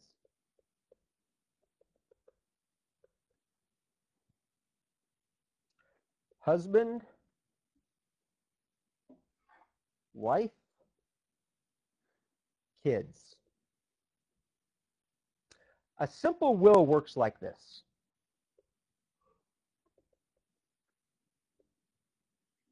Can't spell. Husband dies, all assets go to wife. Wife dies, all assets go to husband. When the survivor dies, all assets go to the kids. In theory, it makes sense, but it takes no look at what actually happens in life when one spouse passes away. What I have seen occur is that wife dies, assets transfer to husband. Husband remarries. Now, in a community property state, as soon as that new wife's involved and the husband puts that new wife on any account, boom, instantly it's all 50-50 property. Worse yet, what can happen? Husband dies and enters into a new simple will. Everything goes to new wife, children disinherited. Not on purpose, but inadvertently. And I've seen toddlers inadvertently disinherited when we pass everything to the surviving spouse enters into a new estate plan with their new spouse, and all of a sudden that person passes away and the kids get nothing. That's a huge problem with a simple will. Another big problem with the simple will comes in regards to the amount that we can capture when one of us dies. Between spouses, you have unlimited gifting. So when we talk about the $13,000 gift or the $5 million cap, that's when you're gifting to somebody other than your spouse. I could go home tomorrow, give my wife $5 million. On Monday, she could give me $6 million, and then on Tuesday, I could give her another 10. We can gift an unlimited amount of wealth back and forth. There's never any type of gift tax consequence. The same holds true when one of us passes away. As long as the surviving spouse is a U.S. citizen, we can leave an unlimited amount of wealth to the survivor. Now, if your spouse is not a citizen, you need to do some additional planning that I'll talk about when we get to living trust. Because if you pass more than $133,000 to a non-citizen spouse, instantly tax consequences arise unless we have proper tax provisions within your estate plan. So right now, each one of us until December 31st, 2012 can pass $5 million in assets. But what's going to happen is that if this law is not permanently enacted, on January 1, 2013, we go back to the $1 million mark again. And where the top tier tax bracket on a $3.5 million estate is 55%. So from a tax standpoint, we can have some real problems with a simple will. When I was a kid in San Diego, wanted a pool, I made a promise to myself that when I got older, I would have a pool someday. My wife's family, they're from Sweden. Lori only lived in Seattle. She thought having a pool in Seattle was the most asinine thing you could ever want.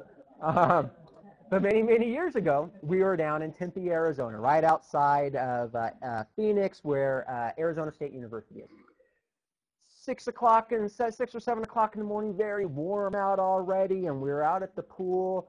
enjoying getting to see the sun again, and there was this young college kid cleaning the pool. Lori goes, "Who's that?" And I said, "Well, that's the pool boy." She said, "We get a pool. Do I get a pool boy?" And I said, "Absolutely, honey." Now, I told this story many, many years prior to getting a pool, so I made sure that when we did hire a pool boy, we hired one that's not attracted to women. But let's say that I'm wrong, because for some reason the pool boy only comes when I'm out of town teaching classes. So we have pool boy here, his favorite beverage in hand. It's 2013. In our estate, we each have $1 million. And I mysteriously drown. Now, with the simple will, what ends up happening when we go back to the other tax code is I dump $1 million over to Lori. No estate taxes whatsoever, no gifting taxes, because she's my spouse. I can gift an unlimited amount of wealth to her. But down here we have my kids. Now, if Lori marries Pool Boy and commingles those assets, I live in a community of property safety, immediately become half of hers or his. Worse, she will marry him and name him as her beneficiary within her within her will. He inherits the assets, but she's fairly sophisticated. I don't think that would happen. Statistically, what's most likely to happen is that oftentimes the surviving spouse will pass away within 12 months of the first spouse. There's not enough time for the survivor to spend the money, because you have to come down here to Vegas and gamble and go on cruises. You can't buy other investments because it just increases the value of your estate. So now Lori's estate isn't at $1 million, it's at $2 million. I lost the amount that I could pay free of estate taxes by dumping it all over to my spouse. Her estate is $1 million over what she can pass now in 2013.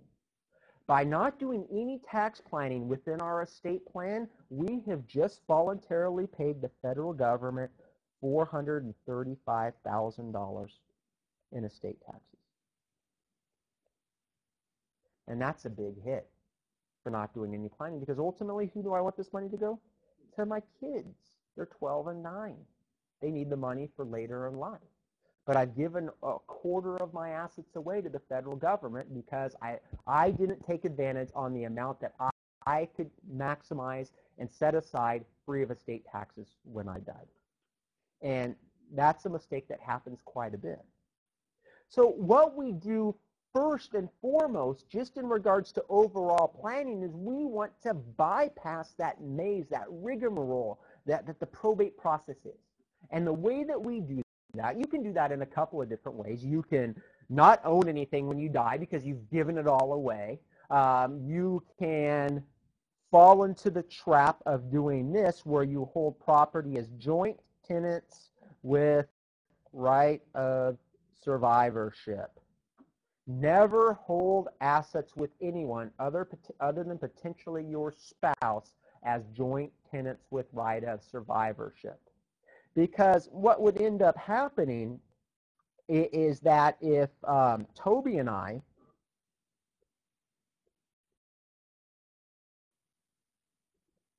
ended up investing in an asset together as joint tenants with right of survivorship, yes, upon my death, it'll all pass to Toby without probate. But when Toby dies, it'll kick into probate. But if Toby gets sued, I lose my asset. There's no innocent owner protection. In 1987, I was 17, my cousin Kevin was 19, my great-grandfather was 88 years old. He absolutely hated attorneys. He doesn't roll over in his grave every day any longer, but every time I tell the story, I'm sure he does. He didn't do any planning other than starting to put children and grandchildren and great-grandchildren on accounts as joint tenants with right of survivorship. He put my cousin Kevin on a brokerage account as joint tenants with right of survivorship. Kevin was 19. I was 17. In the state of Washington at that time, we only had to have $30,000 in liability coverage. Kevin rear-ends somebody. He was at fault, gets sued. They do an asset search. Up pops a $50,000 brokerage account held by Kevin and my great-grandfather as joint tenants with right of survivorship. My great-grandfather lost that account like that. Never put anybody on title with you as joint tenants with right of survivorship just to bypass probate. I have seen people put their kids on their homes as joint tenants with right of survivorship. Your kid gets sued, you lose your home. Your kid gets divorced, you might be owning your home with your soon-to-be ex-son or daughter-in-law. Never put anybody else on title like that with you. The proper way to transfer our assets is via a living trust. And unlike a will, a living trust goes into effect immediately. Estate planning is the most important piece out of everything. I have seen beautifully crafted business structures just implode, not only when somebody dies, but when somebody becomes incapacitated. Why? Because estate planning can always wait to another day. And that other day never comes. And then all of a sudden somebody gets terminal, gets in a car accident, dies, and it's just all a nightmare. So the trust goes into effect immediately, and I like to visualize the trust as the foundation for everything. So I have it at the bottom.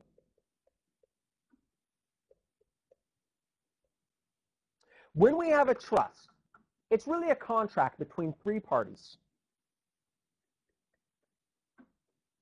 We have the grantor, which is the creator of the trust, and in your living trust, that is you. We have the beneficiary of the trust, the person that's entitled to the use and enjoyment and benefit of the assets, and that's you. And when I say you, if you're married, that's you and your wife or your husband. And then we have the trustees, the ones that have ultimate control over the assets, and it better be you. Because if you designate somebody else as the trustee of your living trust, you have lost all control over your assets. Because a living trust ultimately is designed to be a fairly invisible process.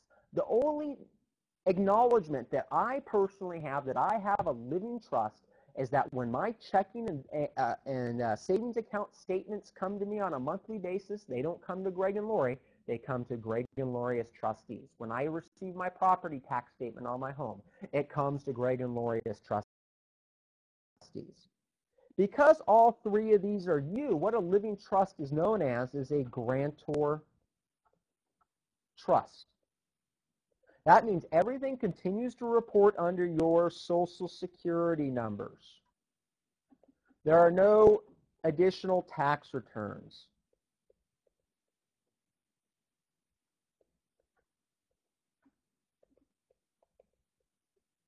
There are no tax consequences for moving assets in and out of the trust. Those of you who are fortunate enough to live in a state that has an unlimited homestead exemption, Florida, Texas, Oklahoma, New Hampshire, where you can have an unlimited amount of wealth in your home and no matter what, in a lawsuit, it can't be taken from you, the living trust doesn't affect your homestead exemption in any state. There's no property transfer taxes in the living trust. But a living trust initially is just a shell. In order for it to work, it has to own your assets. Because if it doesn't own your assets, when you pass away, they're still going through probate. And this is the number one pitfall that people have in regard to living trusts is they'll set it up, but they don't do what is known as fund the trust. Just a question. So it would be ideal not only to put your assets in it, but even your checking accounts? I would absolutely have every single account within my living trust. Now, each state has what is known as a small estate exemption, and that's a set dollar amount that you can hold in your own name, and when you die, won't kick into probate. The problem is that this amount varies greatly from state to state. In Pennsylvania, the small estate exemption is specifically stated as 0. So if you own a nickel in your bank account when you pass away in Pennsylvania, fixing the probate. In Washington, I can have up to $100,000 of assets in my own name when I pass away, and it won't go through probate unless I own real estate. And regardless of the value of real estate, it'll automatically kick in the probate. So the risk that you incur by keeping an account outside is that if you miss anything else, it might be a large enough amount at the time of your death to kick into probate. And when we're talking about probate, it's not just a legal process that you go in the state in which you pass away. It will be open in every single state that you own assets in at the time of your death, because we have to clear your name off of title. That is known as ancillary probate. And if you think one attorney is expensive, get 3 or 4 of us probating out your estate across the country. We don't set up traditional wills for people. But if somebody comes in off of the street, I will take a probate any day. Easy, easy money. And an attorney can tell you, and the reason why a lot of people don't go the living trust route is because the attorney will say, probate's easy in our state. Yeah, probate's easy in Washington. I can do everything what is known as ex parte. I don't even have to go in front of the court. But what an attorney can't honestly tell you is that it's going to be efficient or cost effective. Why is that? Because we're inviting challenges to the estate by known and unknown creditors. And we have no idea what crazies will come out of the woodwork and make challenges on your estate after you pass away. And so what we do in regard to a living trust, yeah, it's going to cost a little bit more up front than a simple will do. But the trust, and the reason why it avoids the entire probate process, is because it goes into existence while you're alive and it continues to exist after you passed away. But in order to bypass that probate process, we have to fund the trust. And so what we need to look at in order to get those assets into the trust without any additional paperwork, all of your personal assets. So your TVs, refrigerators, china, jewelry, etc. Anything that you own without an account and title form. If we do a document, what is known as a personal property memorandum, what this states is that everything that you own personally now and in the future is automatically owned by your living trust. So when I go to Best Buy and I buy a new television set, I don't need to do anything different in regard to my trust. It is automatically owned in my trust, even though that my trust has been in existence since 1999. Anytime I purchase new household items, it's automatically in the trust. I don't have to name it specifically. The only time my trust would ever change because I bought something new is if I wanted to specifically earmark that asset to a particular beneficiary. Otherwise, it's just an asset of my estate and will be distributed accordingly after both my wife and I pass away.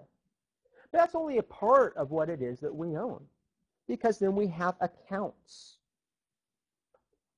So our checking, savings, personal accounts, not business. If I have a personal brokerage account, all of those get transferred into the living trust. This is an important note, though. This is just an internal name change. The face of my checks don't change. My debit cards don't change. I don't want to go buy groceries and have the teller not understand what a trust is. So my checks remained exactly the same. I didn't open new accounts. I just did a name change. And so when I receive these statements, it comes to my wife and I as trustees. Then we look at titled assets. And the biggest title asset that most people have? Home.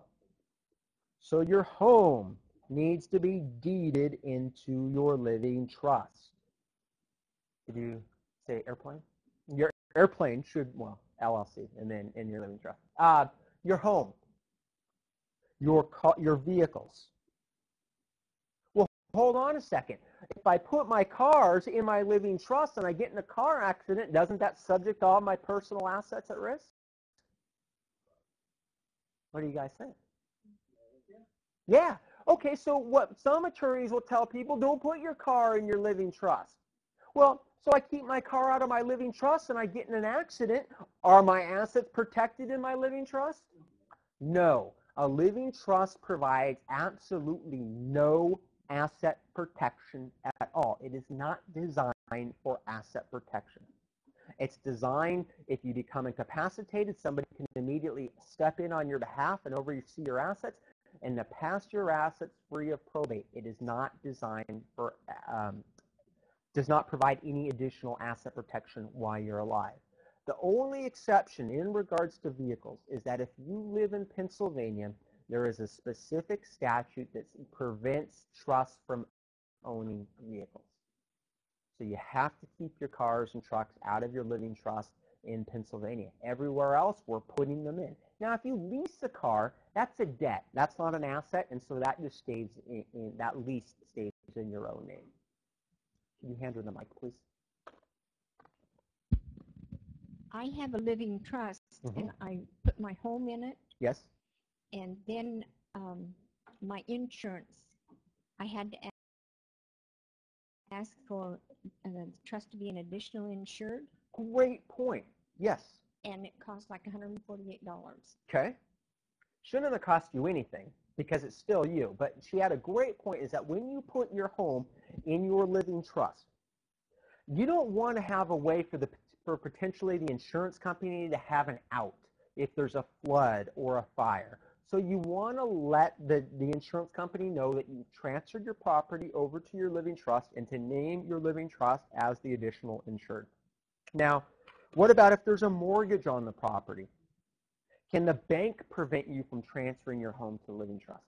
Absolutely not. Under the Garn St. Germain Federal Depository Act, your home can be deeded into your living trust without any risk of having the due on sale clause triggered. Also in California, under Prop 13, property tax reassessment, it will not trigger that by putting your home in your living trust. What I would not do, though, is I wouldn't call my mortgage company and say, hey, I have a living trust. Can I put my home in my living trust? Because the knee-jerk reaction is going to be no. And then they're going to tell you, send us the documents, because the legal department's going to want to review them. You should never give anybody a copy of your living trust. Who your beneficiaries are and how they're to receive distributions is always should remain private. So what you do is you just deed your property into the living trust. If the mortgage company finds out about it later, then you provide them what is known as a certification of trust, which is just a synopsis of the trust saying it's a living trust, etc., without divulging any beneficiary information. So our home, our cars, our other toys, so boats, if you have motorcycles that have title associated with them, they belong in your living trust as well. Then we have other assets that are held via certificate.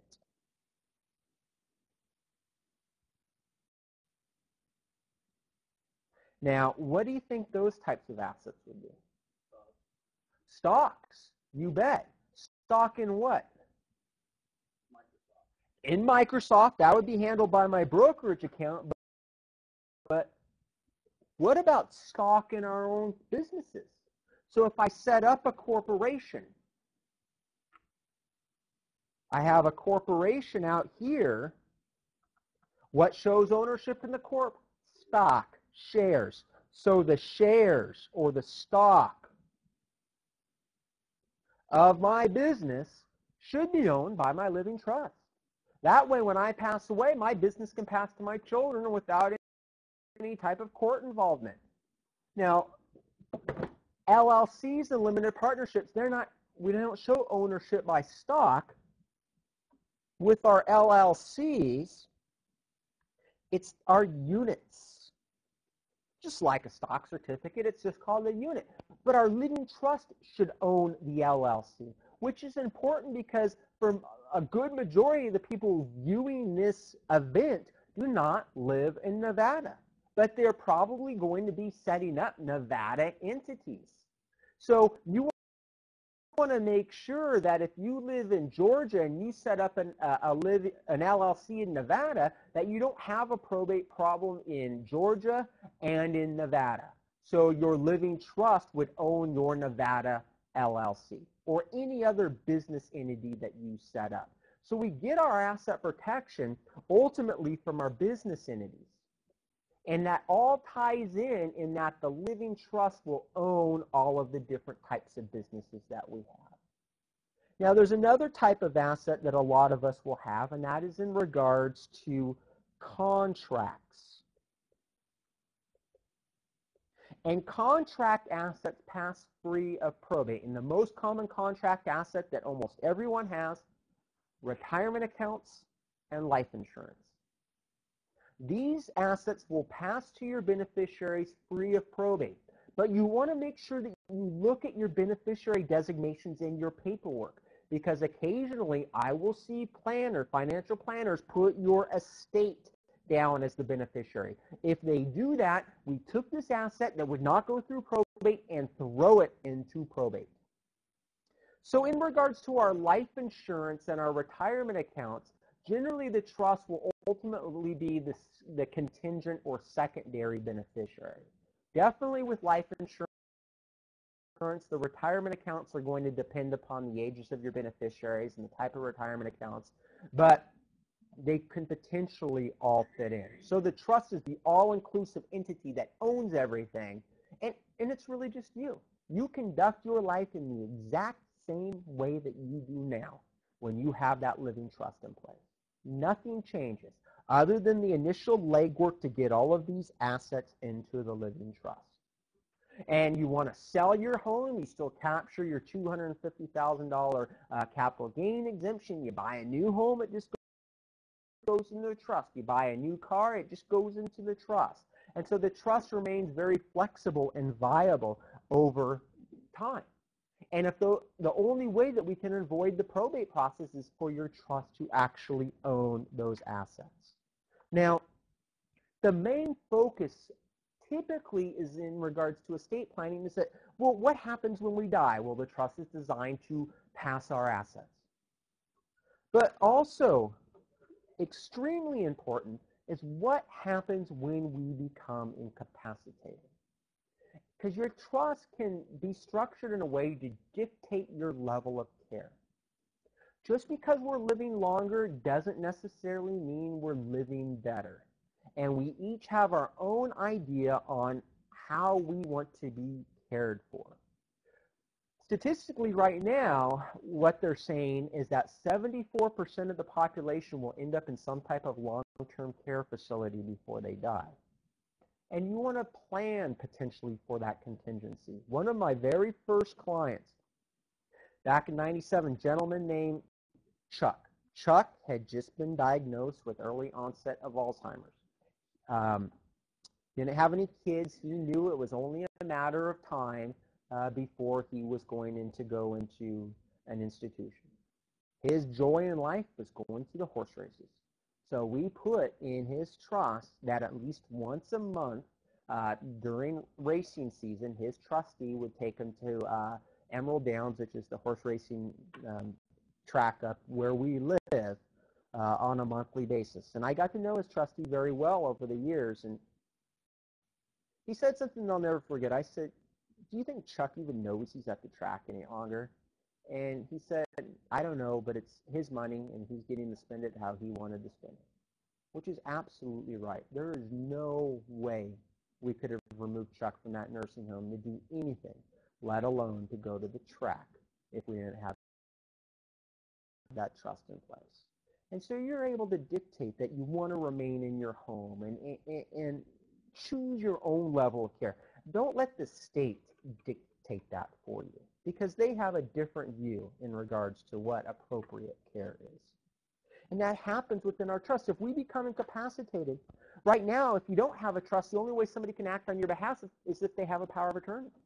But within a trust, remember, you're the trustee, but we've also designated what is known as a successor trustee. somebody that can immediately step forward and act on your behalf if you're no longer able to do so, or if your spouse is no longer able to do so, and they can immediately step forward without any court or attorney involvement. How you choose your care and ultimately how you choose your distributions is nobody's business. And what happens is that when we pass away or when we become incapacitated, and this is why it's so dangerous when people go out there and they set up their own estate plans, because an estate plan really only functions when you can't act on your own behalf. But if you go and just fill out this documentation on your own, you're not going to know something's wrong until you become incapacitated. Then we can't change anything. Or you die and we can't change anything. And then we have just an ultimate nightmare.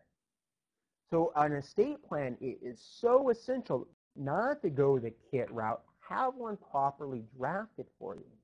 And when it comes to ultimately distributions out of your estate, and we're talking about distributions after you or you and your spouse have both passed away, because while you're both alive you're alive, you're the only beneficiary of that trust. Your kids, grandkids, nieces, and nephews, nobody else steps forward as a beneficiary until you have passed away.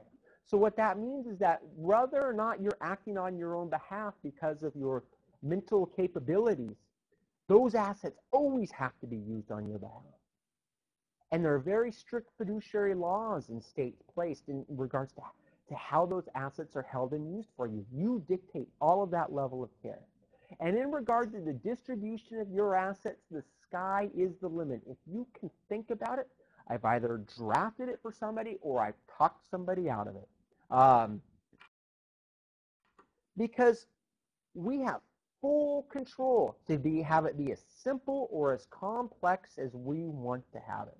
So for me, if my great-grandfather, because he passed away 2 years after he put us on title as joint tenants with right of survivorship, after that accident, if he wouldn't have removed me from that account, I would have inherited that account at age 19. If I would have received any distribution or any inheritance from the ages of 18 to 22, I would have been the hero of my fraternity. We would have had a blast, but it wouldn't have been around for very long. My children, one definitely takes after my wife, very conservative, holds on to his money, but the other one is much like I was when I was a kid, and he's a little spender. And so if I'm not around, I want to make sure that they don't have unfeathered access to those funds and just go buy cars and blow the money. Plus, I want to have control from beyond the grave. For me, I absolutely want my children to go to college, but I can't force them to go to college if I'm not around. But I can use a carrot and stick approach within my trust. And the way that I've drafted it for my children is that if you go to college and you graduate, you'll receive your first distribution upon graduation. But if you flunk out or you drop out or you don't go, that's fine. That's your life decision. I can't prevent that from occurring, but you won't receive your first distribution until the age of 25. And then we have deferred distributions over a number of years. So even though I'm not there, I can still guide them in the way that I want them to go. If I had daughters, I could provide funds made available to cover their wedding expenses. I can do all of that within the trust, even though I'm not around to see it happen.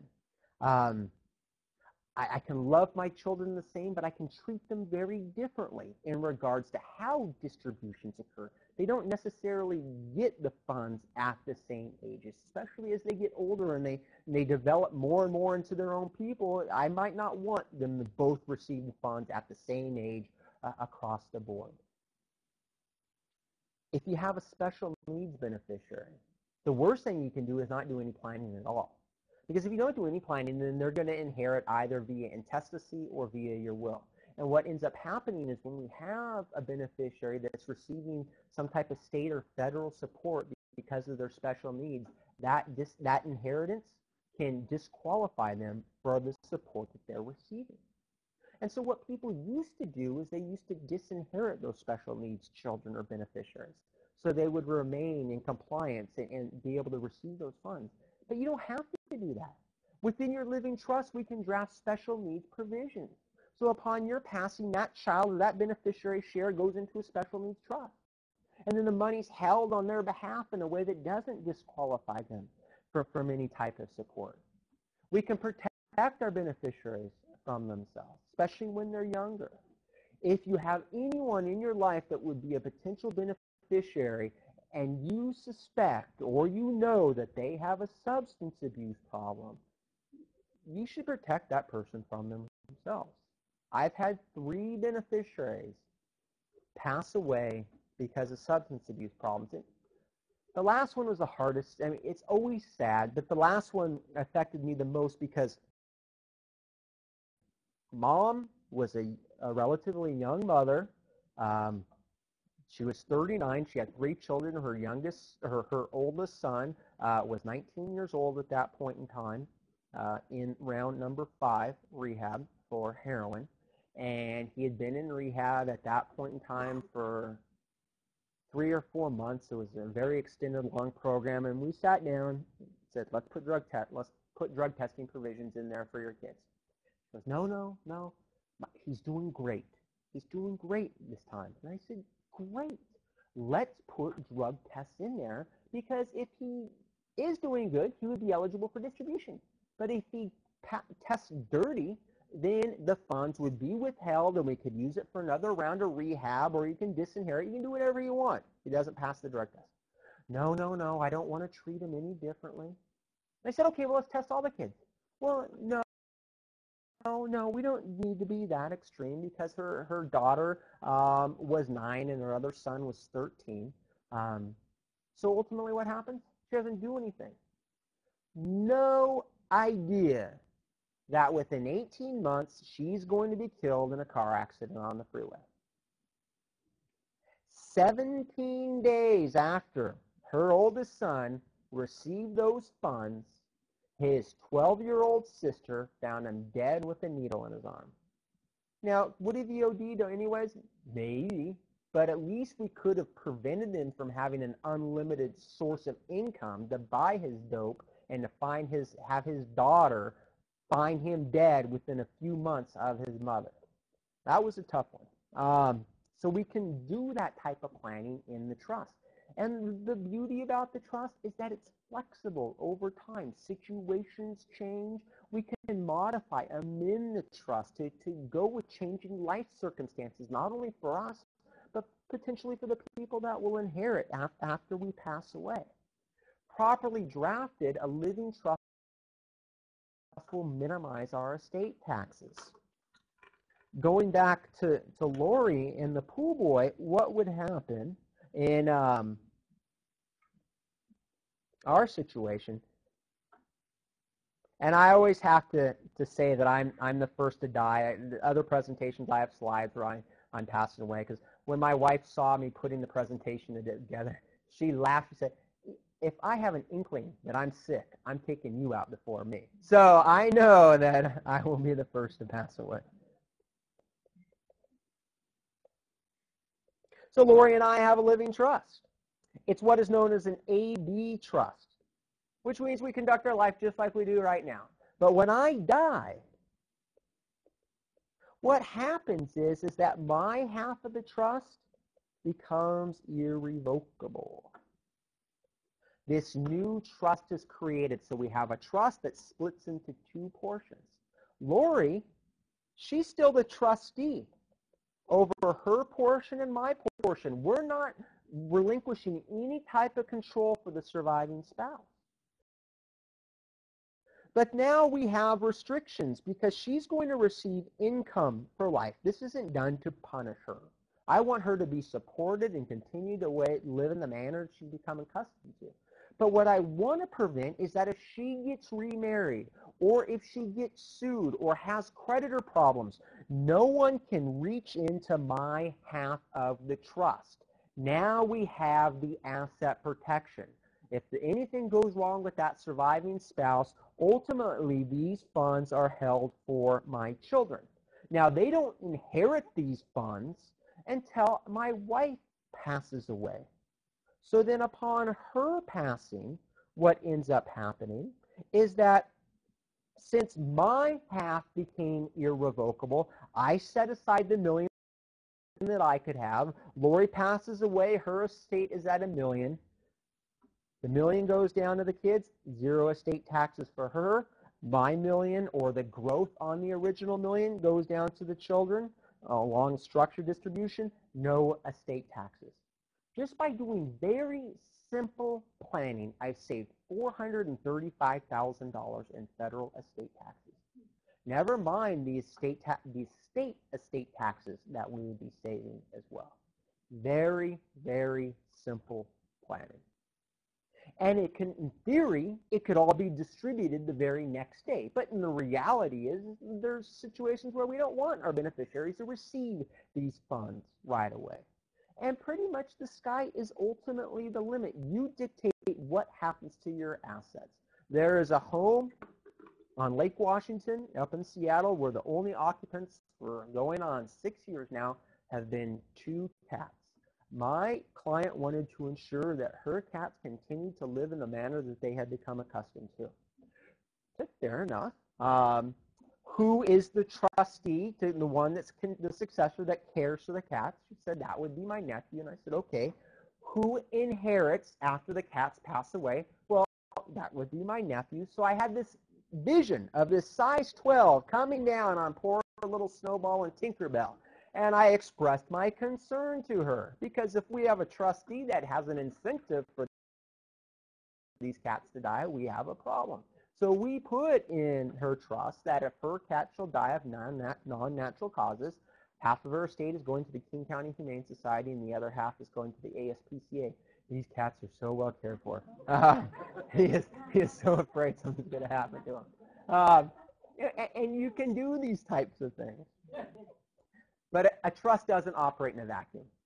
We need to have documents to help support it, to provide for those contingencies if assets are left out, or if we want to change assets over the years. And a great tool for that is what is known as the schedule of gifts.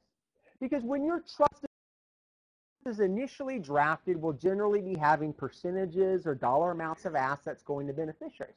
But over time, you get things, and you would think, oh, well, that would be nice to go to this grandchild or to this son or daughter. And you don't want to have to go through the rigmarole of formally amending your trust.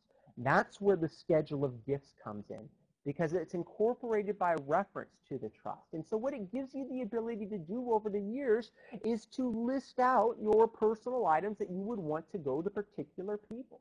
And you can do that without having to amend the trust. In my experience, when we have disputes on estates, it's not over your accounts, it's over the stuff in your homes. That's what people fight about, things that have sentimental value. And it helps keep disputes down tremendously, where you're designating out specific items to specific people. And with the schedule of gifts, you can revoke or change the gifts at will. So when my son Tristan was born, in our schedule of gifts, we have my great-grandfather's wedding ring. And I made this gift on 2/23/99. Now, back in 2005, Tristan had a nasty little habit of trying to squeeze his bicycles between our cars. And I had 3 different cars, big old scratches down the side of it, because he didn't learn his lesson to walk around and try to go between them. So what do? I go in there and I revoke that gift, and I date it 3/30/2005. And then I have a new gift to my son Carson, the one that is apparently just like I was when I was a child. And so right after this, right at the beginning of April, we went over to Maui for a couple of weeks. And Carson and I were cooped up in this condo together, and he's 3 years old, and I'm 39, acting like a 3-year-old, and I get back and I revoke that gift and go back to Tristan. Now, this is extreme, but it shows you how you can mess with your kids' heads for the rest of your life. The schedule of gifts is great because we have lots of flexibility to make modifications without having to formally amend the trust. We still need a will. If you pass away and an asset is outside outside of the trust. We need to have a tool to get the asset into the trust. And what we form is what is known as a pour-over will. It's the last will and testament, but where it differs from a traditional will is that within a traditional will, we'll have spouses or kids or other people designated as beneficiaries. Your pour-over will designates your living trust as the beneficiary. So if I buy that car or I have that account that's inadvertently left outside of the trust, I need to get it into the trust. And that's what the pour-over will does. I never want this document to be used because it defeats the purpose of having the trust to go through probate. But ultimately, if I forget something, I want to make sure that it gets into my trust and then ultimately is distributed to my children along the lines that I've dictated in my trust. I don't want them to receive that inheritance at 18 or 21. So this is an important document to have. You want to have guardian provisions. Do not let the state dictate who the guardian is of your child or children. Because oftentimes what could potentially happen is they could go into the foster care system until a determination is made. And I know in my state, and I don't think Washington is any worse than any other state, is I do not want my kids going into foster care system in the state of Washington or anywhere else for that matter. And that brings up a good point. Where is this living trust drafted? Well, do you need a Nevada living trust or a Wyoming or Alaska living trust? Absolutely not. The trust is drafted for federal estate taxes, and it should be drafted for the state in which you live in. You have it, you live in California, the trust is drafted, you move to Texas in the future, does your living trust change? Absolutely not. What changes when you move from state to state, and what's very important to have state specific is when we start talking about these documents, your powers of attorney, your medical directives, because these vary greatly from state to state. And so we still want to have a financial power of attorney. Because if you become incapacitated and that bank account is outside of the trust, your trustee can't interact with that bank account because it's not owned by the trust. And so the financial power of attorney will give that person the ability then to oversee that asset and ultimately get it transferred into the trust. It's still an important document to have. You need health care documents. If you've already done estate planning and your estate plan was drafted prior to January 1, 2004, get your health care documents updated. Because January 1, 2004, federal HIPAA law went into effect. Stands for the Health Insurance Portability and Accountability Act. What it really is information sharing. If you've gone to any medical provider, pharmacy, dentist, chiropractor, anyone, in the last 7 years, you have signed HIPAA disclosure forms. It's information sharing. And the problem is that if you have a document drafted prior to 2004, if your spouse is designated as your primary power of attorney for healthcare matters, it's not a problem. The problem arises is that if your spouse isn't available to act or if you're not married, if you don't have HIPAA documents or HIPAA provisions in your medical directives, legally the hospital or physician cannot tell that person what is wrong with you. It makes it very difficult for them to make medical decisions for you if they do not know what's wrong with you. In my opinion, HIPAA is an absolute ridiculous law. One of our staff, her husband, they thought that he had a heart attack. He's 33 years old. She got a phone call, rushes down to Swedish hospital, has no documents with her. They would not confirm nor deny that her husband was in the hospital. Why? Because she could be a psycho ex-spouse. And she had no documents. Thankfully, she saw him wheeling him by and was able to talk to him. These medical directives are essential, especially when you move from state to state, because California has its own unique documents. Texas has very unique documents. And this is something that we need to potentially plan for. Remember the Terry Schiavo case a couple of years ago? I'm sure that the last thought that went through her head before she stroked out or had an aneurysm wasn't that I just destroyed my family. But that's exactly what happened, because she becomes incapacitated, and there's no legal directive in terms of what she classifies as a quality of life. And the problem arose is that husband was saying that this was not a quality of life Terry would have wanted. But her parents were saying, yes, it was. And they must have spent millions in legal fees fighting that. Ripped that family apart. Ultimately, after millions of dollars of wasted funds, the court decides with the husband, this is not a quality of life. How horrible for everyone. How horrible for Terry Schiavo to be kept alive all of that time if it was not what she considered her quality of life. She should be the one determining that, not the court. How horrible for Terry Schiavo to have food and water withheld until she died if it was what she considered a quality of life.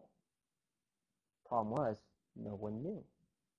You have to make these types of documentation so people can follow your wishes. If you do not have anything memorialized, they will keep you alive until the court decides otherwise, and it will leave nothing but carnage with your surviving family. So we want to have our living wills. We want to have our healthcare power of attorneys. We want to have our HIPAA documents. Ultimately, with these documents, what we're really doing is we're not putting the burden upon our family members to make the pull-the-plug type of decisions. All they're doing is they're your spokesperson, and they're handing your documents over. We want to have memorial instructions. This document has no legal validity, but it is so important. I have had countless phone calls with people over the years in regards to what did my aunt want? What did my uncle want? What did grandma want in regards to services and funeral? And I don't know. Because these are conversations that we often don't have with our children or grandchildren. And by having some type of outline, what it is your wishes are. Do you want to be cremated? Do you want to have a service? Do you want to have a big party? Do you not want this person at your service? It makes their life so much easier. They're having to go through tremendous grief at this point in time, and ultimately all they want to do is make a decision that you would have wanted. And by having some type of guidance, it really makes a trying time a bit easier.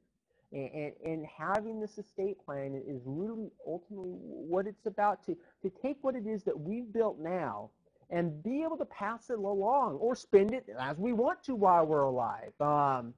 If I'm in a nursing home, I want to have a party every day in the nursing home. I can dictate that. The money can go like that. It's all your money. It's my money. I'm going to be, and you want to be the ones that decide how it's spent.